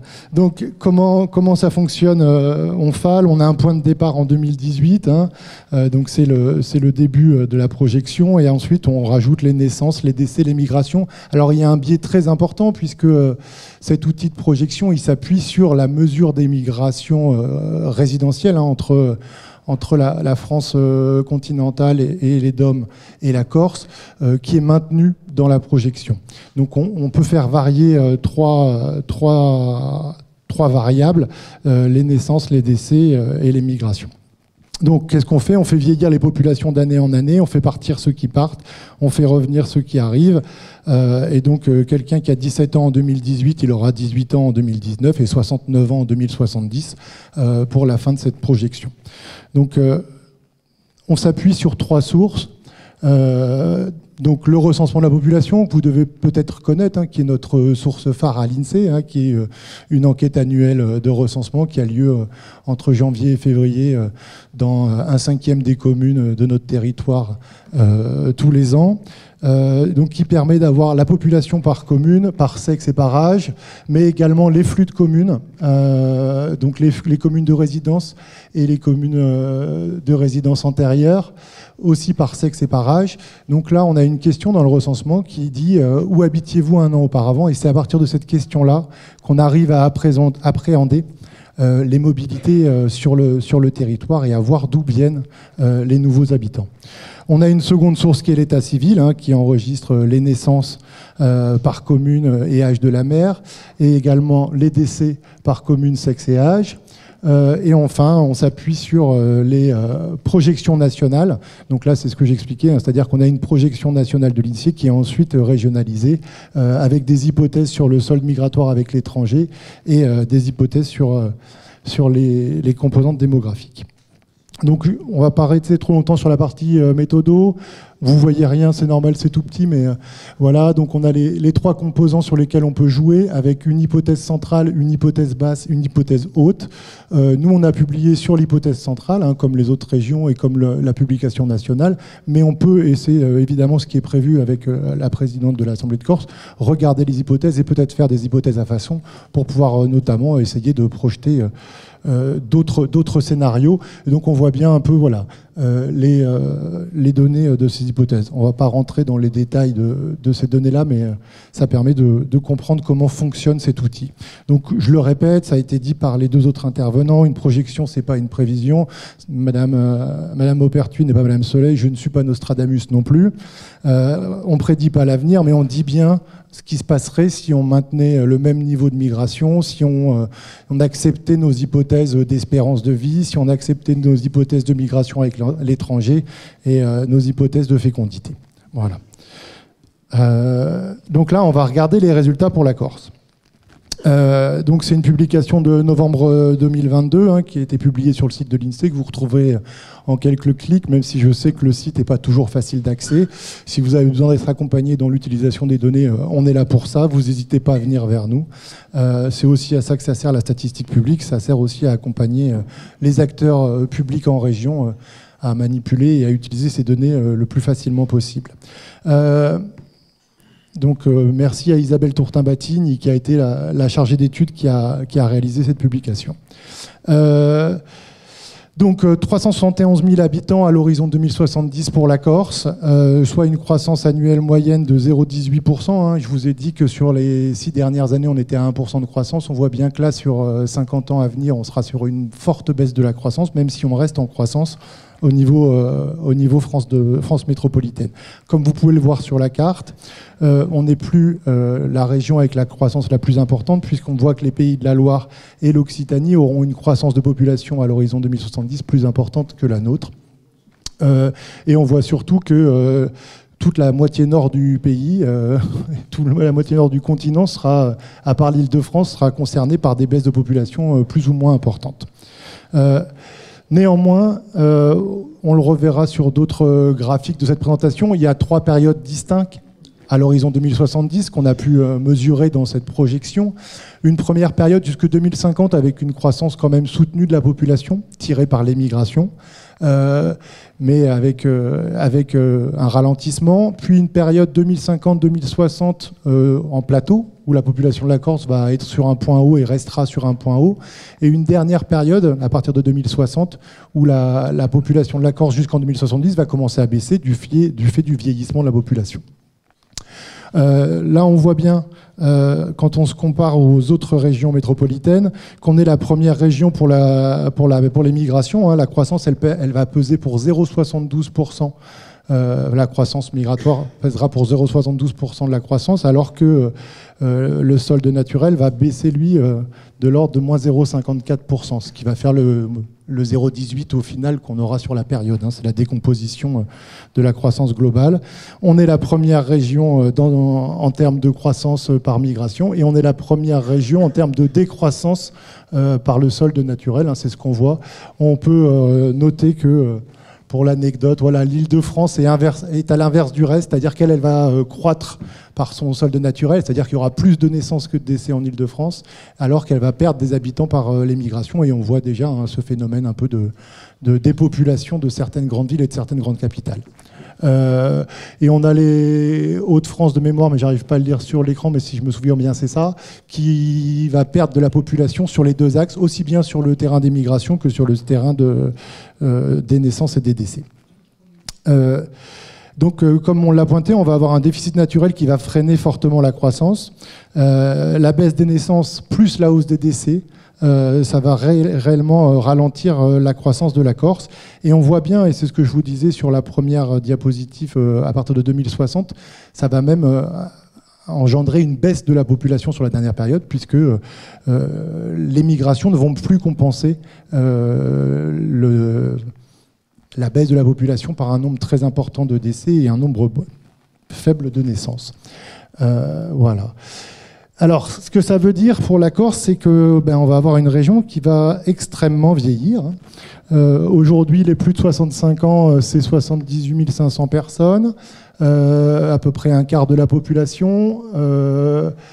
Et on voit bien que à l'horizon 2070, ça va quasiment doubler.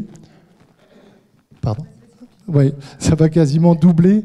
En 2070, ce sera 36% de la population qui aura plus de 65 ans. Ça fait une hausse de 71,5%, donc c'est la hausse la plus importante de France métropolitaine. C'est pour ça que vous voyez le point de la Corse se positionner un peu tout seul en haut à droite, là-bas. Et de la même manière, voilà, ça va augmenter dans la part sur la population, parce qu'on pourrait imaginer qu'avec une population qui grandit et des vieux qui sont plus nombreux, sa part restera la même. Mais là, on voit bien que aussi bien au niveau de la part qu'au niveau du volume, le poids des plus de 65 ans, des seniors, comme on les appelle poliment, va exploser à l'horizon 2070. On va avoir un âge moyen qui va passer de 44 à 52 ans au cours de la période. Et pour vous donner une idée, l'indice de jeunesse ou de vieillesse, c'est bon, j'y suis presque, j'aurais rattrapé toutes les prises de parole précédentes. On a aujourd'hui 110 plus de 65 ans pour 100 jeunes de moins de 20 ans. À l'horizon 2070, on va avoir 240 plus de 65 ans pour 100 jeunes de moins de 20 ans. On est à 110 aujourd'hui, seniors pour 100 jeunes, et on sera à 240 seniors pour 100 jeunes. Alors on voit bien l'enjeu aussi de cette conférence, c'est de commencer aussi à poser un cadre qui va poser des questions en termes de politique, notamment de politique d'accueil des seniors, de politique d'autonomie, de politique de suivi des personnes âgées, de santé, voilà. Après, c'est pas à moi. Nous, on est juste là pour éclairer le débat public avec nos chiffres, mais on voit bien tous les enjeux qu'il peut y avoir derrière. Je sais plus où j'étais censé le dire, mais je vous le dis maintenant. Une des vraies difficultés à l'horizon 2070 aussi, encore une fois, c'est une projection. Ça va surtout pas se passer comme ça, et ça se passera pas comme ça. On le sait très bien, mais c'est si on regarde ce qui s'est passé sur ces dernières années et qu'on trace la droite. Mais on va aussi avoir un problème en termes de population active, c'est-à-dire qu'à l'horizon 2070, on aura moins d'un actif pour on aura moins d'un actif pour 2 habitants. Donc moins de la moitié de la population sera en âge actif. En même temps, je ne sais pas quel sera l'âge d'activité à l'horizon 2070, mais il a déjà bien reculé. Peut-être que ça continuera et qu'on sera actif jusqu'à 80 ans. Mais voilà, pour vous donner une idée, l'âge actif, on considère entre 15 et 65 ans. Voilà, ça représentera moins d'un habitant sur 2 et ça pose aussi des problématiques en termes de main-d'œuvre sur l'activité économique du territoire. On va aborder le point qu'avait introduit Sébastien juste avant avec la déformation de la pyramide des âges. Alors, je ne sais pas si vous avez encore en tête la pyramide verte et orange de la France métropolitaine ou de la France entière, je ne sais plus laquelle des deux c'était. Mais vous voyez bien que la pyramide des âges de la Corse, elle a déjà pas exactement la même tête que la pyramide nationale. Et qu'on a déjà un ventre un peu bombé sur les personnes... entre 30 et 75 ans, qu'on ne retrouvait pas avec notre trou. Alors le trou, pour le coup, là, il est moins folklorique que la Seconde Guerre mondiale. Hein. Sur les jeunes, on est vraiment sur le trou des départs pour études, avec pas forcément des retours. Donc voilà. Et on voit bien donc la courbe jaune à la projection à l'horizon 2070. Le trou pour voilà, on va avoir une base qui grignote et on va quasiment avoir une pyramide inversée, hein, parce que c'est vrai qu'on appelait ça une pyramide au moment où on a découvert l'outil pour représenter, parce que on avait des bases très larges et c'est ce qu'on a montré en 2050 au niveau méditerranéen, avec beaucoup de jeunesse et puis voilà, une espérance de vie qui est pas forcément élevée et une pointe qui s'écrète. Et là, on va avoir quasiment une pyramide inversée, hein, avec une base qui va être le sommet des âges vous avez compris ce que je voulais dire. Une pyramide inversée, ce sera très bien, mais voilà, c'est assez inquiétant. Et donc, à côté, vous avez un petit graphique qui parle de l'hypothèse de l'espérance de vie. Alors, à l'INSEE, on a un peu moins peur que Sébastien de parler d'hypothèse à l'horizon 2070 sur l'espérance de vie. En même temps, j'ai trouvé que les graphiques que tu avais projetés, ils n'étaient pas trop chahutés. Donc, on peut espérer que ça continue comme ça. Un des messages importants sur ce graphique, c'est un équilibrage femmes-hommes, puisqu'aujourd'hui, on a un écart assez important entre l'espérance de vie des femmes et celui des hommes, au bénéfice des femmes. Et on voit bien que cet écart important, il va se resserrer dans les scénarios possibles de gains en espérance de vie, donc avec un gain plus important pour les hommes que pour les femmes. Et donc ce resserrement et un équilibrage homme-femme aussi bien sur l'espérance de vie que sur la pyramide des âges, puisqu'on va les retrouver de part et d'autre. Une dernière diapositive sur les autres scénarios. Donc on voit bien, nous on a pris l'hypothèse centrale pour la publication.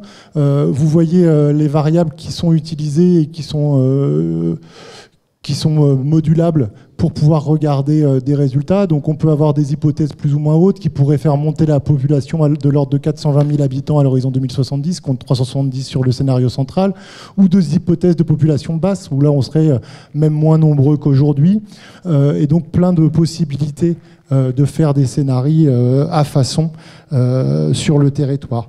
Un des enjeux aussi de cet outil de projection de population développé par l'Institut, hein, c'est de pouvoir projeter autre chose que juste la population, et notamment projeter des logements et des besoins en logement. Il y a quelques années, on a fait une publication sur les besoins en logement et cette problématique de besoins en logement, puisqu'une fois qu'on a fait bouger la population, on peut faire bouger les besoins en logement avec d'autres variables à faire bouger, notamment la décohabitation et le nombre de personnes par logement, mais également faire des projections d'actifs, des projections de ménages, des projections d'élèves.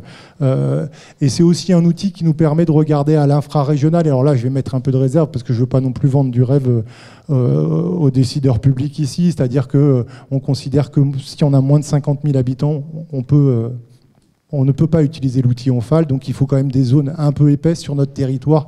Globalement, on pourrait essayer de regarder des projections de population au niveau des grands pôles d'emploi et des grands pôles de population, que sont par exemple les communautés d'agglomération ou les zones d'emploi d'Ajaccio et de Bastia, par exemple, mais probablement pas regarder finement à l'intérieur du rural, puisque là, on est sur des limites de l'outil.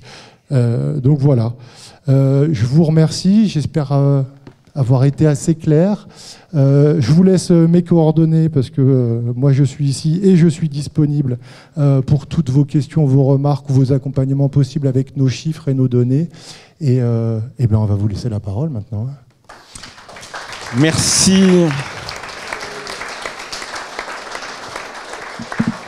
Merci beaucoup pour ces 3 exposés vraiment absolument passionnants du global à la Corse qui nous est chère. Et donc, pour peut-être approfondir la discussion, vous avez sans doute des questions à poser à chacun de nos orateurs. Et je vous donne la parole.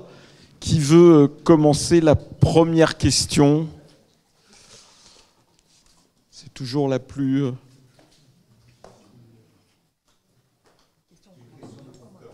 Une question de compréhension, voilà, allez-y.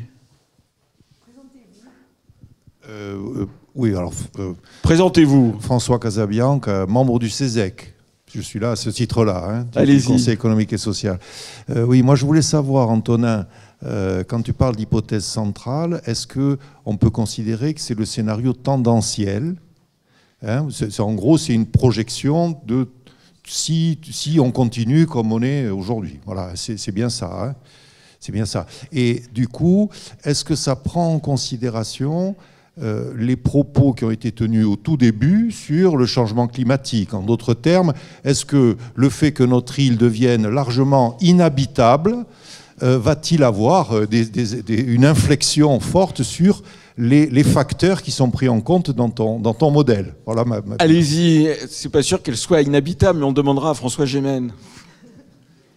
Alors, on a une publication de l'INSEE à partir de données Météo France là, qu'on a publiée au mois de décembre sur des projections de nuit, jour anormalement chaud et nuit tropicale en Corse.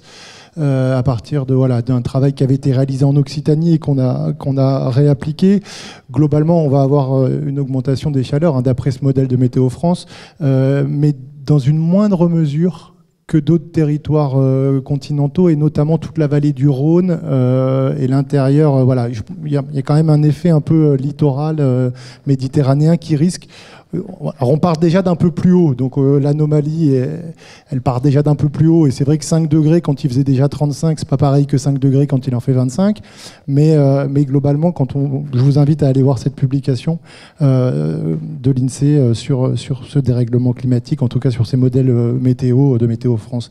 Mais non, ça prend pas du tout en compte ces mobilités-là, ou ces futures mobilités-là, et c'est vrai que c'est une question qu'on se pose tous. C'était proposé en première partie sur est-ce que le Var restera attractif, est-ce que le niveau d'accroissement de la population en Corse, qui est tiré par des migrations résidentielles, donc par une attractivité forte, notamment liée au climat, je pense, on va pas se mentir entre nous, est-ce qu'elle va durer?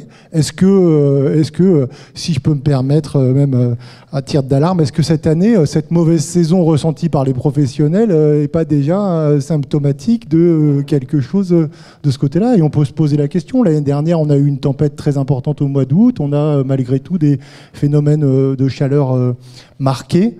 Et est-ce qu'on va garder cette attractivité-là? Donc oui, la projection telle qu'elle est proposée ici, c'est vraiment, si on maintient le niveau des migrations résidentielles tel qu'on l'a mesuré sur la dernière période, donc environ 3000 habitants de plus par an, et en faisant bouger quand même, par hypothèse, la fécondité, la mortalité et les migrations internationales. Voilà.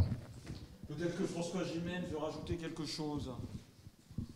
Non, c'est certain que le changement climatique, évidemment, va modifier une série de choses, notamment en matière touristique. Enfin, ne jamais oublier qu'il y a 50 ans, le tourisme sur la Côte d'Azur, c'est un tourisme d'hiver, pas du tout un tourisme d'été.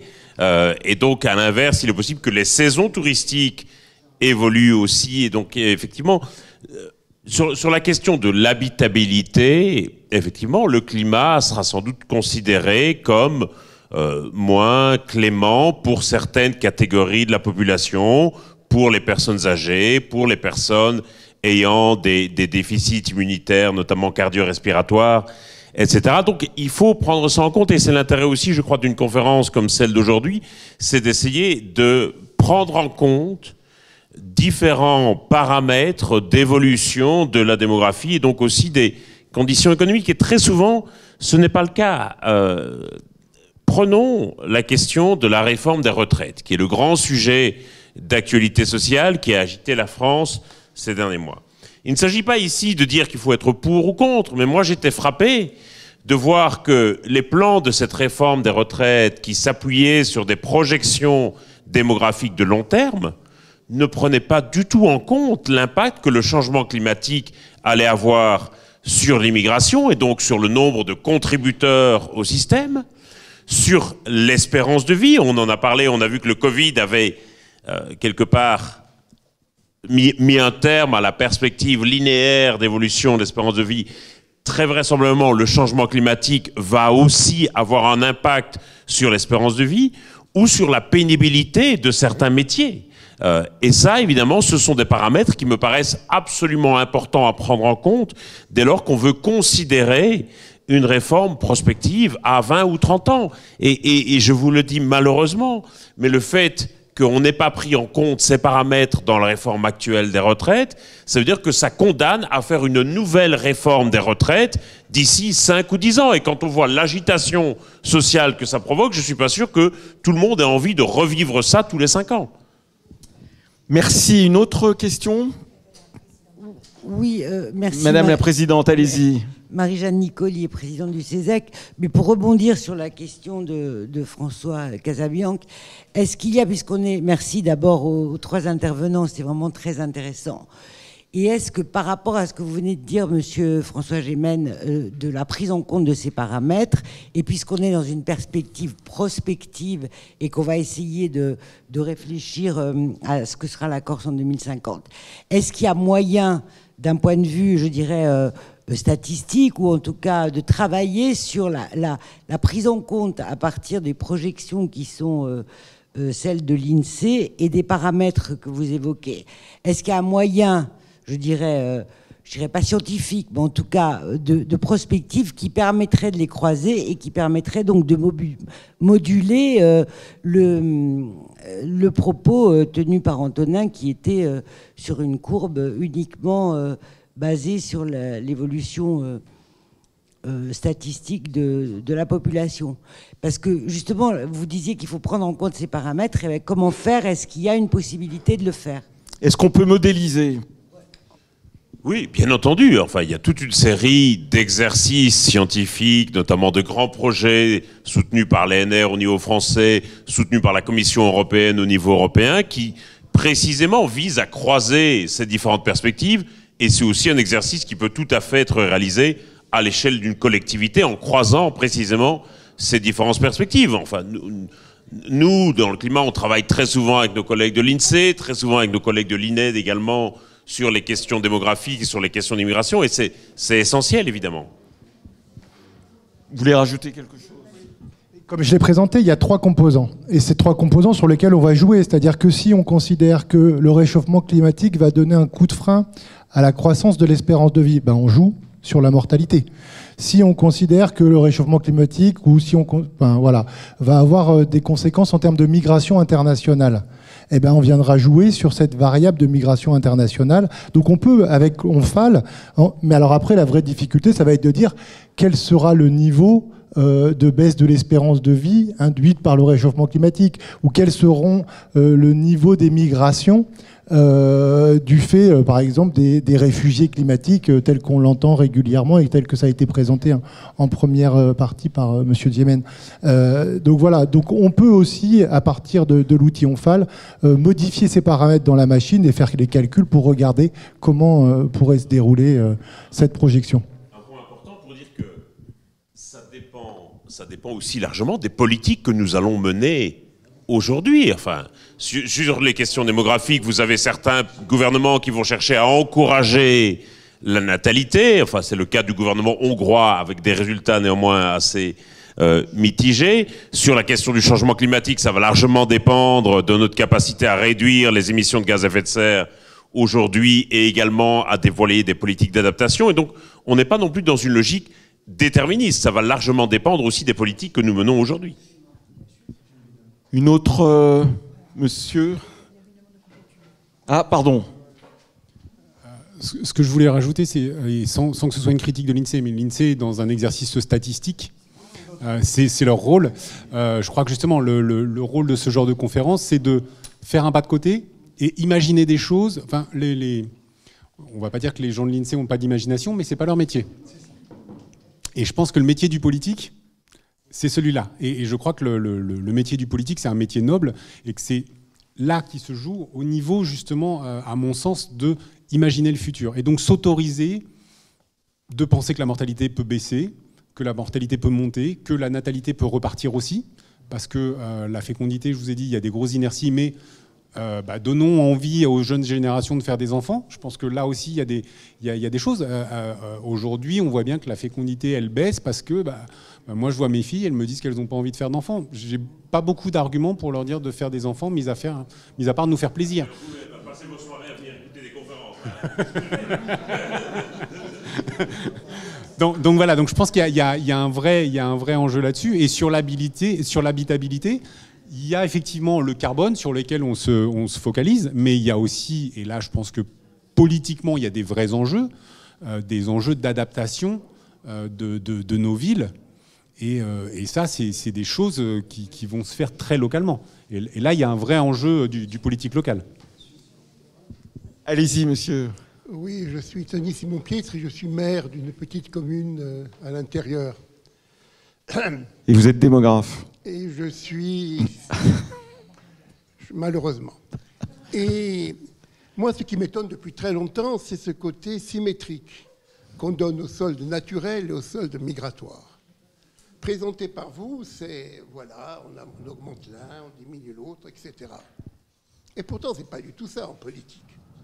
On le sait, l'INED et l'INSEE, c'est que les soldes naturels bougent très peu. Faire le 3e enfant en France n'a jamais réussi.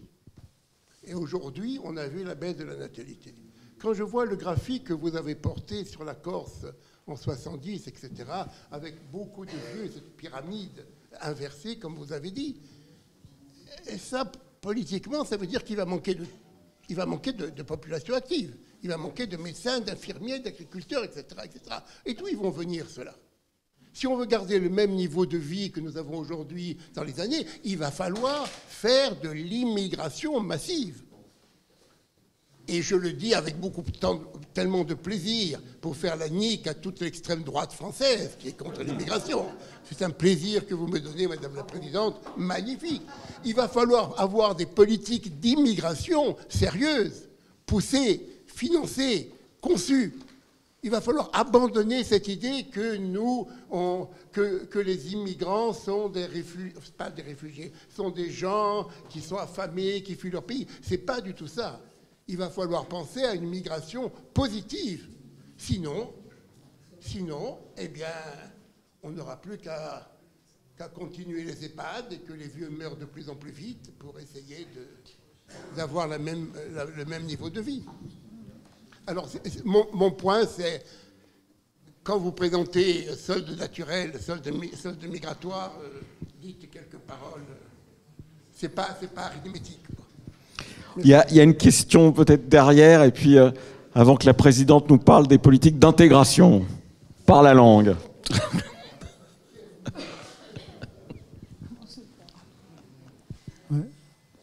Tante ringrazio, merci beaucoup pour les interventions qui ont été passionnantes. On a beaucoup envisagé le solde démographique positif en termes de conséquences économiques, de conséquences de santé, conséquences peut-être aussi de vieillissement. On a parlé des EHPAD. Mais si le solde démographique est positif, c'est parce qu'il y a un solde migratoire positif. Et je ne prendrai pas le contre-pied de monsieur le maire qui vient de s'exprimer, mais je parlerai du solde migratoire positif vis-à-vis de notre culture. Nous avons, nous, effectivement, en Corse, une identité culturelle. Nous avons une langue, nous avons des traditions.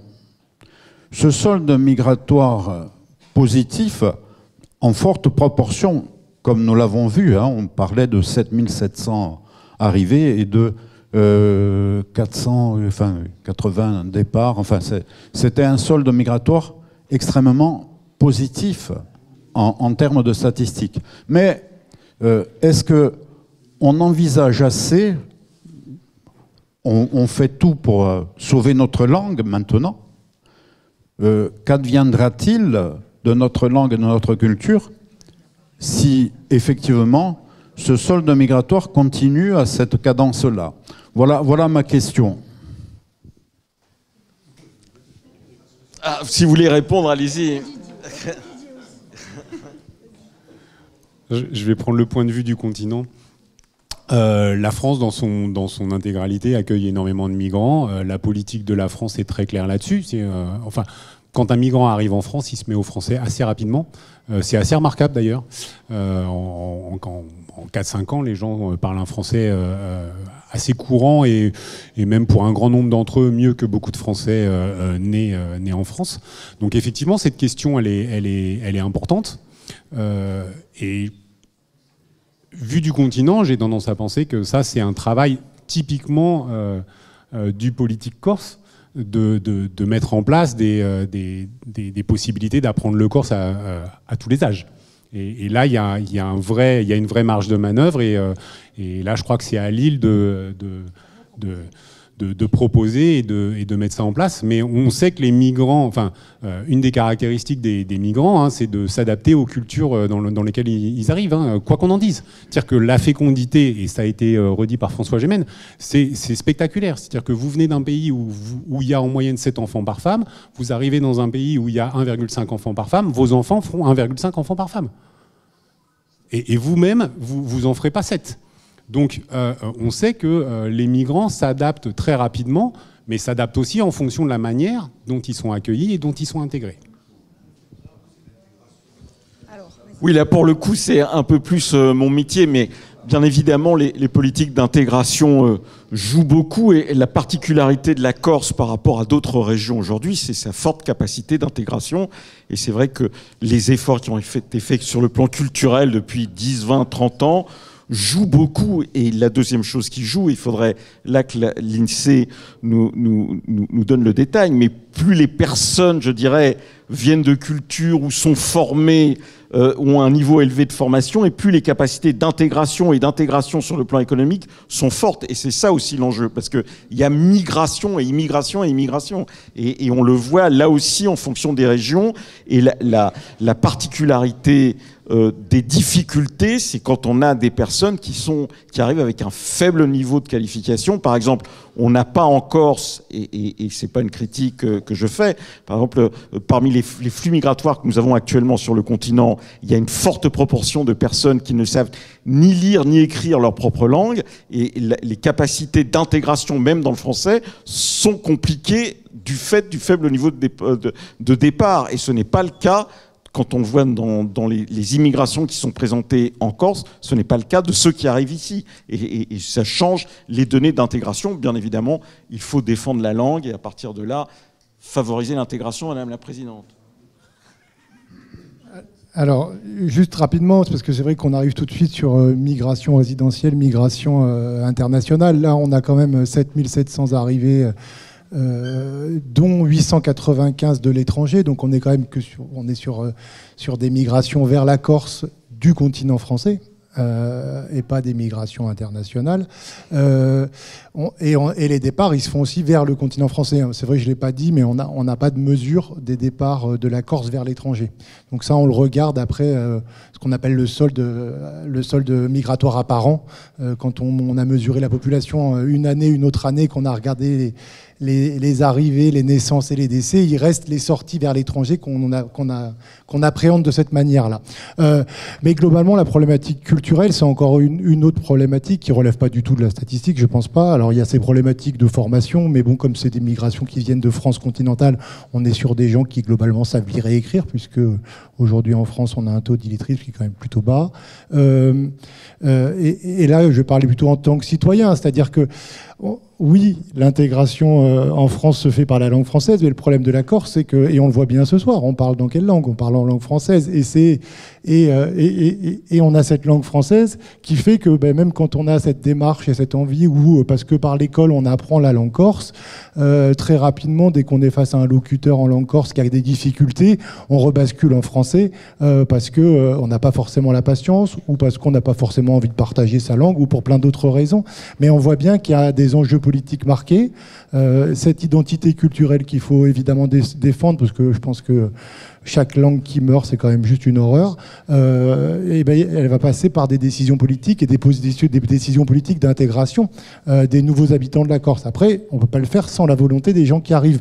Mais globalement, sans vouloir faire dans la caricature, quand ils sont interrogés par les médias et quand on parle d'eux dans les journaux, ils ont toujours, à l'image de l'enquête corse, ils ont toujours envie d'écouter de la musique corse et de parler corse si on leur donnait les moyens de le faire. Donc on peut imaginer que si on mettait en place, notamment sur le lieu de travail, 1 à 2 heures de formation en langue corse pour les salariés, je pense qu'il y en a beaucoup qui se saisiraient de cette question-là. Alors peut-être moins sur ceux qui décident de passer un moment très court.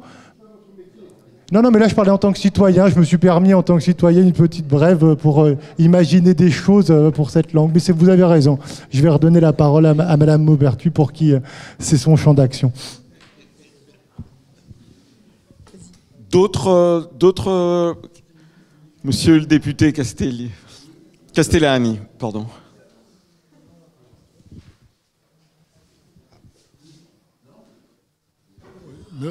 Merci de me donner la parole. J'ai suivi évidemment, comme tout le monde, les interventions qui ont été fort intéressantes et très bien documentées. Mais il faut voir de quoi on parle. L'évolution de la Corse, je parle sous le contrôle de monsieur de l'INSEE, depuis l'arrivée des rapatriés d'Algérie, si on gomme les variations interannuelles, la croissance de la population, le doublement de la population s'est réalisé uniquement par excédent migratoire. Uniquement. Si on fait la somme de toutes les natalités, enfin, les chiffres, on les a à l'unité près. Faites la somme, vous écrasez un peu au zoom les naissances et les décès, vous arrivez à être très léger sur 20 ans, un match nul, disons. Et puis la population, elle augmente de façon extraordinaire. Alors, évidemment, il faut voir de quoi on parle. Sur les 20 dernières années, nous sommes à un niveau tel que si on fait une règle de 3, ce serait comme si la France recevait un peu plus de 20 millions de personnes. C'est ça que nous vivons en Corse. Donc quand on est citoyen, on doit se poser une question. La Corse, elle a toujours reçu des hommes et des femmes, tous les jours depuis l'Empire romain, tous les jours. Et les gens, ils avaient soit une réflexe à la Sénèque, ils ne pouvaient pas se voir ici, ils repartaient dès qu'ils le pouvaient, soit ils s'intégraient. La notion de peuple corse, c'est un sentiment, enfin moi je parle pour moi ici, exclusivement pour moi, c'est un sentiment d'appartenance. C'est de partager, après au bout d'1 ou 2 générations, de partager ce que nous avons en commun, de perception de la vie, du sens des lieux, de la musique, des proverbes, des fêtes religieuses ou pas, etc. Ce qui fait notre ciment. Et moi je dis qu'une société, il faut qu'elle ait, au-delà des différences individuelles, il faut qu'elle ait ce ciment commun. S'il n'y a pas de ciment commun, il n'y a pas de société. C'est une agrégation d'individus ou de communautés. Ce qui est le plus inenvisageable pour moi, je le répète, c'est de faire de la Corse, ce que nous faisons à l'heure actuelle, un mélange de Sarcelles et de Saint-Tropez. Avec des communautés qui s'ignorent, qui sont là avec leur propre code, leur propre langue. C'est une catastrophe. Les différences individuelles, il faut les respecter, mais il faut qu'il y ait, je parle pour moi encore, un sens commun, un projet commun, un sens de la vie en commun dans une société. C'est ça qui fait le lien de société. Alors une fois qu'on a dit ça, on n'a rien dit. Parce qu'on y arrive comment à ça? Et c'est là où on rentre dans le dur. Vous avez parlé d'enseignement de la langue, évidemment, c'est essentiel, évidemment. On ne s'oriente pas, hein. Je ne vous dis pas, la dernière rencontre que j'ai eue la semaine dernière au ministère de l'Éducation nationale, je ne veux pas parler ici en tant que député, mais enfin, il y a de quoi s'arracher les cheveux. Je peux vous dire qu'on est loin, très très loin du compte, hein, très loin. Bon, donc, il y a l'enseignement, il y a le fait d'essayer de faire vivre ce que nous pouvons avoir en commun. Et puis, il y a aussi des problèmes plus matériels. Tous ces gens qui arrivent, ces milliers de personnes, il faut les loger. Il faut des infrastructures. Il y a le maire de Bastia ici, il sait mieux que moi que l'hôpital de Bastia, il a été calibré pour un certain nombre d'habitants, et qu'aujourd'hui, on a le double. Et que l'hôpital de Bastia éclate de tous les côtés. Ce n'est qu'un exemple parmi tant d'autres. Donc, on va avoir à affronter, on a à affronter tous les jours des problèmes matériels, des problèmes éminemment politiques, des problèmes de nature culturelle, de nature d'intégration et tout. Et ça, croyez-moi, ce ne sera pas simple à affronter. Et nous, à l'Assemblée nationale, nous avons ce genre d'affaires en permanence à affronter sous différents aspects, mais ça, ce n'est pas l'objet de la séance du jour. Excusez-moi si j'ai été un peu long. Hein. Merci. Oui, bonjour, Denis Luciani, donc je suis membre du CESEC, vice-président de la Commission internationale. Le député et Jean Dalcolette ont repris un peu de ce que je voulais dire. Comme je veux dire, les statistiques c'est bien, moi je ne suis pas un numéro, moi je suis membre du peuple corse, qui est une communauté historique qui vit sur cette terre depuis des centaines d'années. Et je suis soucieux de ce qu'est l'avenir de ma communauté et de sa projection dans l'avenir. Évidemment que la démographie est un élément, je remercie tous les intervenants qui ont été très brillants sur ce sujet, un élément essentiel de celle-ci. Je vais faire quand même deux petites remarques sur l'aspect climatique. La Corse a différents étages climatiques. Et je pense que, comme il y a eu des modifications à l'époque de la malaria, où les populations ont quitté le littoral pour la montagne, peut-être que ce phénomène inverse se fera à l'aune du changement climatique. Enfin, je ne sais pas, ça fait partie peut-être des possibilités. Ensuite, l'évolution démographique de la Corse, elle est particulière. C'est-à-dire qu'on a un faible taux d'habitants au kilomètre carré. Avant la guerre de 14, on était 300 000. On est tombé à 170 000 en 1960. C'est la seule île de Méditerranée qui a cette évolution. Pour un titre de comparaison, la Sardaigne avait 600 000 habitants avant la guerre de 14. Elle en a 1 600 000 aujourd'hui. Et si on fait les autres îles de Méditerranée, on verra une évolution quasiment similaire. Donc moi, la question qu'il y a, c'est évidemment la question de la Corse. Le peuple corse, comme l'a dit Michel Castellani, c'est une communauté, une langue, une culture, c'est quelque chose évidemment à partager. Il est évident que celui qui arrivait en Corse dans les années 50, eh bien, il parlait corse automatiquement, il était intégré et il vivait. Mais maintenant, quand on arrive aujourd'hui, on ne peut pas dire que c'est la même réalité. Et la projection démographique, l'enjeu c'est celui-ci. C'est la projection en termes de moyens, mais c'est la projection également en termes d'espace culturel et de projection commune et de vivre ensemble commun pour le futur.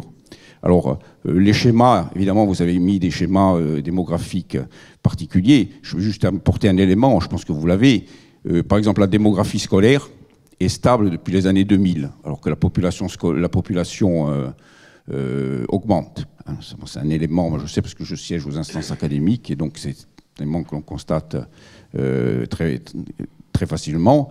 Maintenant, aujourd'hui, l'intégration par les moyens au niveau de la langue, et je reviens sur ce qu'a dit encore Michel Castellani, je le constate, il n'y est pas. Aujourd'hui, l'école en Corse ne permet pas l'intégration par la langue et la culture, hein, parce que la langue, c'est pas seulement un outil vernaculaire, c'est aussi un espace dans lequel on s'intègre. Donc c'est des questions qui sont posées, et c'est des questions qui sont liées, bien évidemment, à la démographie. Merci. Je crois que les trois orateurs n'ont pas comme ambition de faire de la politique en Corse. En tout cas, ils ne l'ont pas encore dit à la présidente. Ah, qu'est-ce qui veut encore ? Oui, allez-y. Voilà, oui, après, juste une simple question, notamment pour l'INSEE. Aujourd'hui, on a tendance à voir quand même en Corse des salaires qui sont assez bas, ou tout du moins qui évolue très peu comparativement au niveau de vie qui, lui, ne cesse d'augmenter. Justement, j'aimerais savoir si vous aviez les chiffres sur les catégories socio-économiques qui viennent justement en Corse principalement depuis, on va dire, 2013, parce que vraiment le changement au sein de la société évolue véritablement à ce niveau-là. Et une autre, mais ça c'est à destination plus du politique, Michel Castellani l'a dit, Giuliani l'a dit aussi, on le voit aujourd'hui, le peuple corse, mais c'est à peu près le cas de tous les peuples. On est dans un monde on est dans l'ultra-mondialisation, on voit une acculturation profonde. On voit aujourd'hui des enfants dont les familles remontent depuis la nuit des temps dans le Niol, qui aujourd'hui ont des codes moraux et sociaux quasi identiques à celui qu'on peut retrouver au-delà de la Méditerranée. Donc je pose la question aujourd'hui, est-ce qu'il y a véritablement une politique mise en place au niveau scolaire, conjointement notamment avec le rectorat de Corse, qui va être mis en place ou qui compte être mis en place, puisqu'étant donné qu'aujourd'hui on a un contre-la-montre, puisque c'est notamment l'État dans le cas des discussions, et je m'en inquiète d'autant plus, parce que je le vois beaucoup avec mes amis Kanaks ou mes amis Maoris en Nouvelle-Zélande. Eux, la partie est quasiment perdue. On voit notamment les Kanaks aujourd'hui qui ne peuvent plus prendre leur destin en main du fait d'une immigration de ces derniers siècles, aussi bien de colons français que de personnes venant des Polynésies françaises, qui sont pour beaucoup, comme il me l'expliquait, pour certains, notamment un qui est aujourd'hui 7e adjoint à la mairie de Nouméa. On voit beaucoup travailler dans le BTP et ont des apports économiques venant principalement de gens issus du continent qui sont chefs d'entreprise et par conséquent n'ont pas envie de mettre en péril leur destin, ce qui est parfaitement humain en l'occurrence. Donc j'aimerais véritablement savoir aujourd'hui s'il y avait une politique qui compte être mise en place et aussi avoir cette réponse-là, puisque moi, à titre personnel, j'ai cette chance de ne pas avoir ce problème-là au niveau économique, mais je vois beaucoup de mes amis qui ont des difficultés importantes maintenant à finir les fins de mois, puisqu'ils se retrouvent avec beaucoup d'offres d'emploi, même pour des personnes ayant quand même des Bac plus 2, Bac plus 3, avec des salaires bien inférieurs comparativement à ce qu'on pourrait retrouver sur le continent, même dans des villes de petite taille, même à l'échelle, on peut dire de petite taille, même à l'échelle de la Corse, qu'on peut dire vraiment de petite taille. Merci. Merci. Merci. D'abord la réponse de l'INSEE, puis après la présidente. Et comme il est l'heure de conclure, c'est Madame qui conclura. Est-ce qu'on prend la dernière question et on fait une réponse? Oui, on va prendre la dernière question. Allez. Oui, il est 20h.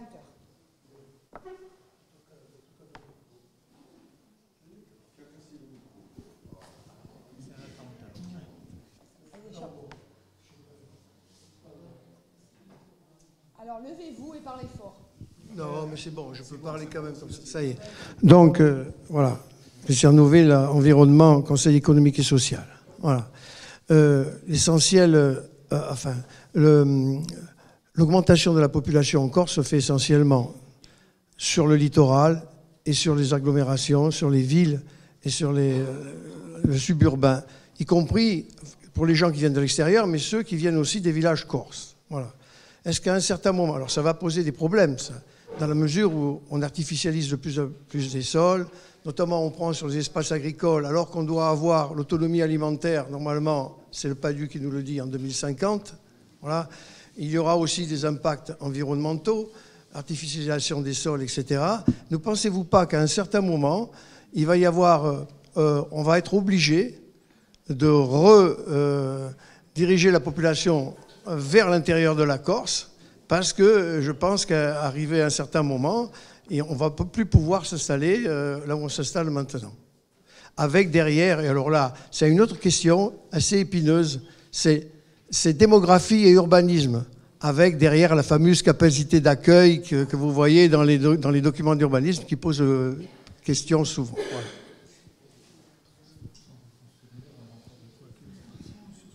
Voilà. Donc, stabilité de la population scolaire, comme l'a soulevé M. Luciani à l'instant depuis 2000, imaginez ce que ça aurait donné s'il n'y avait pas une migration, puisqu'on sait qu'on a une immigration qui est plutôt une immigration d'actifs, avec des emplois. Je pense que depuis le début des années 2000, on aurait eu des baisses de population dans les écoles s'il n'y avait pas eu l'émigration. Mais vous avez déjà répondu une fois au CESEC il y a quelques années sur cette question-là. Deuxième question sur les revenus et la question sociale, globalement en Corse. Alors oui, l'INSEE mesure notamment la pauvreté et on est, je pense que c'est passé dans dans les têtes du plus grand nombre dans la région. On est la région de France métropolitaine la plus pauvre, avec un taux de pauvreté autour de 18% de la population des ménages contre 14% au niveau national. Donc oui, on a une structure de l'emploi qui tire pas les salaires vers le haut. Alors à part l'emploi public qui est là sur un modèle national, on a les mêmes salaires dans la fonction publique en Corse que sur le continent, peu ou prou la prime de transport. Mais on voit bien qu'on a une structure de l'emploi qui est quand même constituée d'énormément de petites entreprises. Et donc les petites entreprises ont des salaires inférieurs aux plus grandes entreprises. On a une structure de l'emploi qui est tournée sur plusieurs secteurs économiques. On peut penser au tourisme, hébergement, restauration. On peut penser à la construction avec des petites entreprises. Encore une fois, on a très peu d'emplois industriels et on sait que l'emploi industriel, malgré l'image d'Épinal du 19e siècle qu'on peut avoir, c'est quand même des emplois avec des revenus supérieurs qualifiés et avec des revenus supérieurs au statut d'employé dans pas mal d'usines. Donc voilà, donc oui, on a une structure des entreprises qui favorise des revenus plus petits. On a une saisonnalité. Enfin, faut pas qu'on oublie aussi qu'on est sur un territoire qui aujourd'hui est ultra touristique, avec une saisonnalité de l'emploi qui est très importante. Et donc on voit bien que la problématique aussi de la saisonnalité de l'emploi remplit pas les portefeuilles des gens qui saisissent ces emplois-là. Et là, on oublie aussi, quand on parle de migration, c'est qu'on a aussi des Corses qui partent, qui reviennent parfois. On sait aussi qu'on a des Corses qui sont partis faire les études et qui ne reviennent pas parce qu'ils ne retrouvent pas leur niveau d'études dans leurs emplois, ou on retrouve des Corses qui seront surdiplômés sur des emplois moins qualifiés dans l'île. Et il y a plein d'enjeux aussi autour de cette question-là. Merci à vous, Madame la Présidente. Oui, allez-y. Non, mais allez-y, parce que c'est... On va partir jusqu'à minuit, là, voilà. Je pense. Alors, d'abord, un grand merci, bien évidemment, à ces experts qui sont venus, qui ont pris même certains sur leur congé personnel, pour nous exposer l'état des réflexions, les enjeux, les statistiques, les trajectoires, les simulations démographiques à l'échelle internationale, à l'échelle méditerranéenne et à l'échelle, évidemment, corse, en lien avec une donnée majeure qui est le changement climatique. Je vous rappelle quel était l'objet quand même de la conférence. Ça, c'est le premier point. Moi, ce que je retiens à ce stade, alors comme présidente qui souhaite que l'on fasse de la prospective, et je suis vraiment ravie qu'il y ait eu beaucoup de monde et qu'il y ait eu surtout beaucoup de questions, et que vous ayez souligné d'ailleurs qu'il n'y a pas beaucoup de régions qui font les choses comme ça. Voilà. Donc, oui, pour aider à la décision publique et pour proposer un projet politique, on ne prend pas de la décision publique pour prendre la décision publique. On ne fait pas des sessions de l'Assemblée de Corse tous les mois pour se faire plaisir. Donc, ce qu'on a, c'est un projet, une déclinaison avec des politiques, des propositions politiques, avec de l'opérationnalité sur certains sujets. Il n'en demeure pas moins qu'il y a des sujets de court terme, des sujets de moyen terme et des sujets de long terme. Donc, pour éclairer les sujets de long terme, nous avions besoin, en particulier, de cette analyse prospective qui va concerner aujourd'hui la démographie, mais comme je l'ai dit tout à l'heure, puisque certains sont arrivés en retard, va concerner également la question de l'économie, de la finance mondiale, de la géopolitique, de la connectivité, des évolutions technologiques, etc., etc. Moi, ce que je constate ce soir, en première synthèse, et je vous remercie sincèrement, réellement, parce que en première synthèse, il y a des membres du laboratoire de prospective aussi de l'Assemblée de Corse, c'est que concernant la Corse, évidemment, on a la perspective d'un vieillissement, mais ça sera, quelles que soient les hypothèses, quelle que soit l'hypothèse haute, basse ou centrale, il y aura un vieillissement de la population indiscutablement, mais j'ai envie de dire, comme pratiquement l'ensemble de l'Europe, et en particulier de l'Europe du Sud, l'Italie souffre déjà, on en parle tous les jours, et Dieu sait si en Italie aujourd'hui, alors évidemment vous citez le Japon, Monsieur Simon Pietre, mais je vais parler de pays avec lesquels on partage, je dirais, des fondamentaux culturels, un certain nombre de valeurs communes et de représentation de la société et de représentation de ce qu'est la migration, que ce soit l'émigration ou l'immigration. Bon, l'Italie, ils sont très inquiets très inquiet. Pourtant, Mme Meloni, quand elle est arrivée au pouvoir, avant d'arriver au pouvoir, dans son programme politique, elle avait dit, attention, la migration, finito, stop. Ils se sont vite arrêtés parce qu'ils ont compris qu'ils allaient avoir un gros problème. Donc, l'Espagne, c'est très compliqué. Au comité des régions, où j'ai fait un rapport récemment sur les régions à handicap structurel, l'article 174, moi je pensais qu'on n'aurait parlé que de relief, d'insularité, de régions septentrionales, de réchauffement climatique. Les Espagnols sont venus me voir, tous les membres espagnols sont venus me voir et ils ont dit, attention, nous on va te faire plein d'amendements sur la question démographique. Nous, aujourd'hui, notre handicap structurel, c'est pas la distance, c'est pas la pauvreté, c'est pas la langue, c'est pas le relief, c'est le vieillissement de la population. Il y a des régions, et on le voit d'ailleurs hein, sur les travaux menés par mon voisin, par Sébastien, il y a un gros problème de vieillissement. Parce que qui dit vieillissement et surtout manque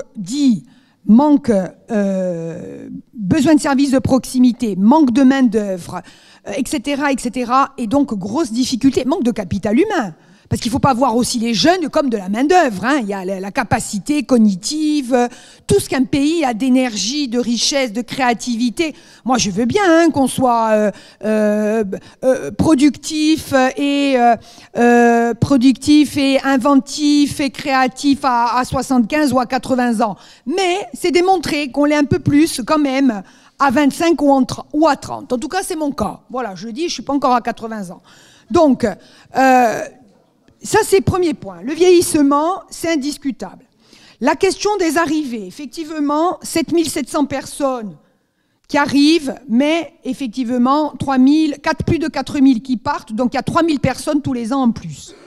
Oui, 3000 personnes pour la Corse. Moi, je rejoins Michel. Oui, c'est beaucoup, 3000 pour la Corse. Mais en même temps, il faut regarder quelles sont les personnes, d'où elles viennent, ce qu'elles peuvent apporter, comment ça se passe, etc., etc. Donc ça, c'est à relativiser. La question importante, c'est celle soulevée par M. Simon-Pietre, c'est la question aussi de la répartition spatiale. Ça, Antonin, c'est important. Où vont ces personnes? Si on continue à accumuler dans la région ajaxienne, avec le modèle que l'on a de développement urbain, etc., oui, ça pose problème. S'il y a des personnes qui, à un moment donné, il y a des personnes qui reviennent aussi. Attention, dans les 3000, il y a des personnes qui reviennent. Il y a des retraités qui reviennent avec une expérience, des capacités, etc. Des étudiants, des gens qui s'installent aussi, voilà, des gens qui arrivent d'ailleurs. À ce moment-là, on a effectivement à réfléchir à la répartition spatiale. Où vont-elles? Ça, c'est important. Et moi, je vous interrogerai là-dessus dans le futur. Ensuite, pas sûr non plus que l'on ait une migration, nous, je parle sous le contrôle de François Gémen, une migration climatique exceptionnelle en Corse. Hein. Voilà. Donc la migration climatique, on va voir, à surveiller, bien sûr, mais s'il fait très chaud, on n'aura peut-être pas énormément de monde qui arrivera. Oui, la saison touristique va changer. Elle a déjà changé d'ailleurs, on s'en aperçoit. Oui, on risque de venir en Corse plutôt au mois de novembre, au mois de décembre, et peut-être aussi au mois de mars, plutôt qu'en juillet et en août, bien évidemment. Donc des conséquences économiques. Donc les modèles économiques que nous avons, si tant est qu'il y a un modèle économique à un moment donné en matière touristique, et ça, on ne va pas entamer le débat maintenant, si nous avons un modèle, d'accord, ce modèle-là, forcément, il va bouger. Et la remise en cause, elle va être évidente. Ou il y a remise en cause, ou elle n'y est pas, mais alors il va y avoir il va y avoir de grosses difficultés sur le plan économique. Les conséquences de ces évolutions, évidemment qu'on passe là aux politiques. On passe aux politiques, bien évidemment. D'abord, ces évolutions ne sont pas certaines, et donc le politique doit faire de la prospective lui aussi, être éclairé. Et les conséquences, elles sont évidemment en termes d'aménagement du territoire, en termes d'investissement, confère école versus EHPAD ou EHPAD versus école, évidemment, en termes de logement, en termes de réseau, en termes d'accessibilité. Quand je dis le réseau, c'est toute la connectivité, hein, quelle qu'elle soit, les déplacements, les mobilités internes, les mobilités externes, c'est fondamental. les problèmes sur le marché du travail, on touche du doigt déjà, voilà. La question alimentaire, effectivement aussi, la question de l'agriculture, des circuits courts, etc., etc., parce que ça, c'est un sujet qu'on aura à traiter, la question des ressources en eau, et la question agroalimentaire, elle va se poser. Pourquoi? Parce qu'avec le réchauffement climatique, notre agriculture va changer. Elle va changer. Elle change déjà. Donc, il va falloir qu'on réfléchisse à cela. Il y a la question aussi, et ça, mesdames, il faut qu'on se pose effectivement le sujet de la convergence, en fait, de l'espérance de vie des hommes vers les femmes. Et donc, notre investissement à nous, quotidien, il va falloir quand même qu'on le repense aussi, à un moment donné. Voilà. Les questions d'habitabilité, d'urbanisme, d'habitabilité dans les villes. Donc, vous voyez bien, et enfin, le dernier sujet qui est apparu, la question de l'intégration et du projet que nous avons et de l'offre que nous faisons, d'abord aux Corses et à ceux qui arrivent. Quelle offre faisons-nous?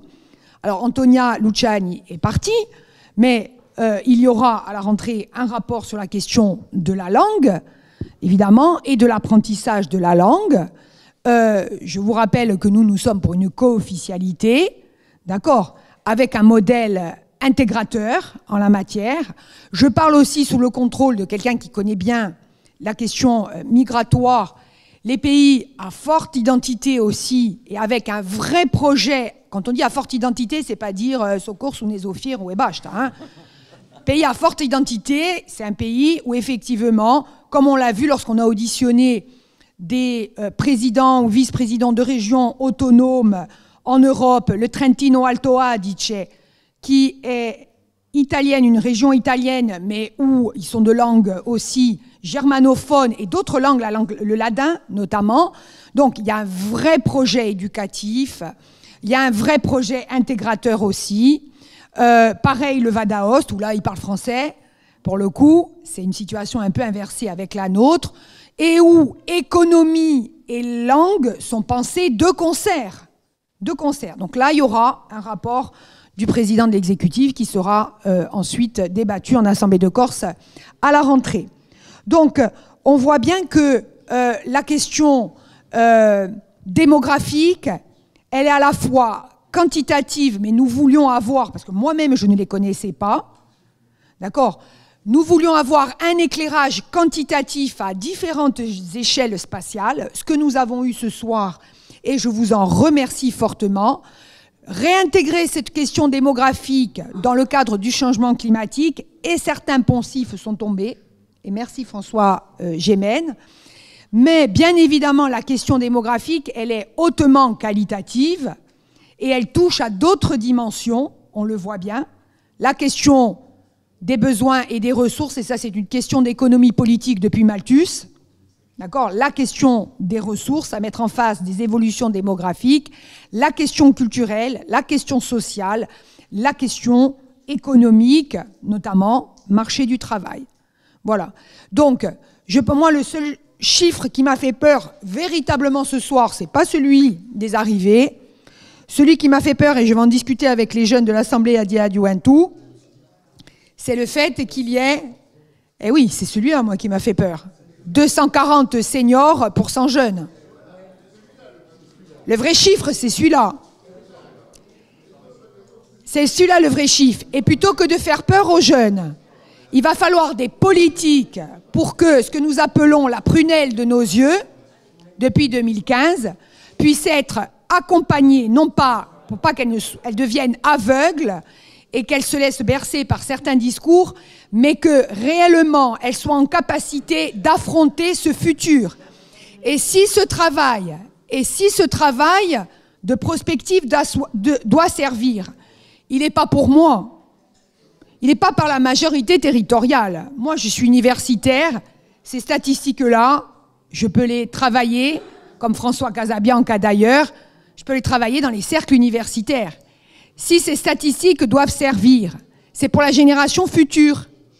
le travail que nous faisons dans le cadre de l'Assemblée de Corse, et je remercie vraiment tous ceux qui ont participé, le secrétariat général, mon cabinet, évidemment, c'est ce que nous allons laisser, non seulement en clé de lecture, mais en ressources et en capacité pour les jeunes qui, dans 25 ans, auront 40, 45 ans. Comment vont-ils fonctionner avec tous les vieux que nous serons? Mais non, monsieur Simon Pietri. Non, monsieur Simon Pietri. Monsieur Simon Pietri. Il y a une autre variable, c'est les progrès médicaux aussi et les progrès technologiques. Non mais moi j'ai déjà 3 avatars prévus, hein. Voilà. A ringraziare a tutti. Buonasera.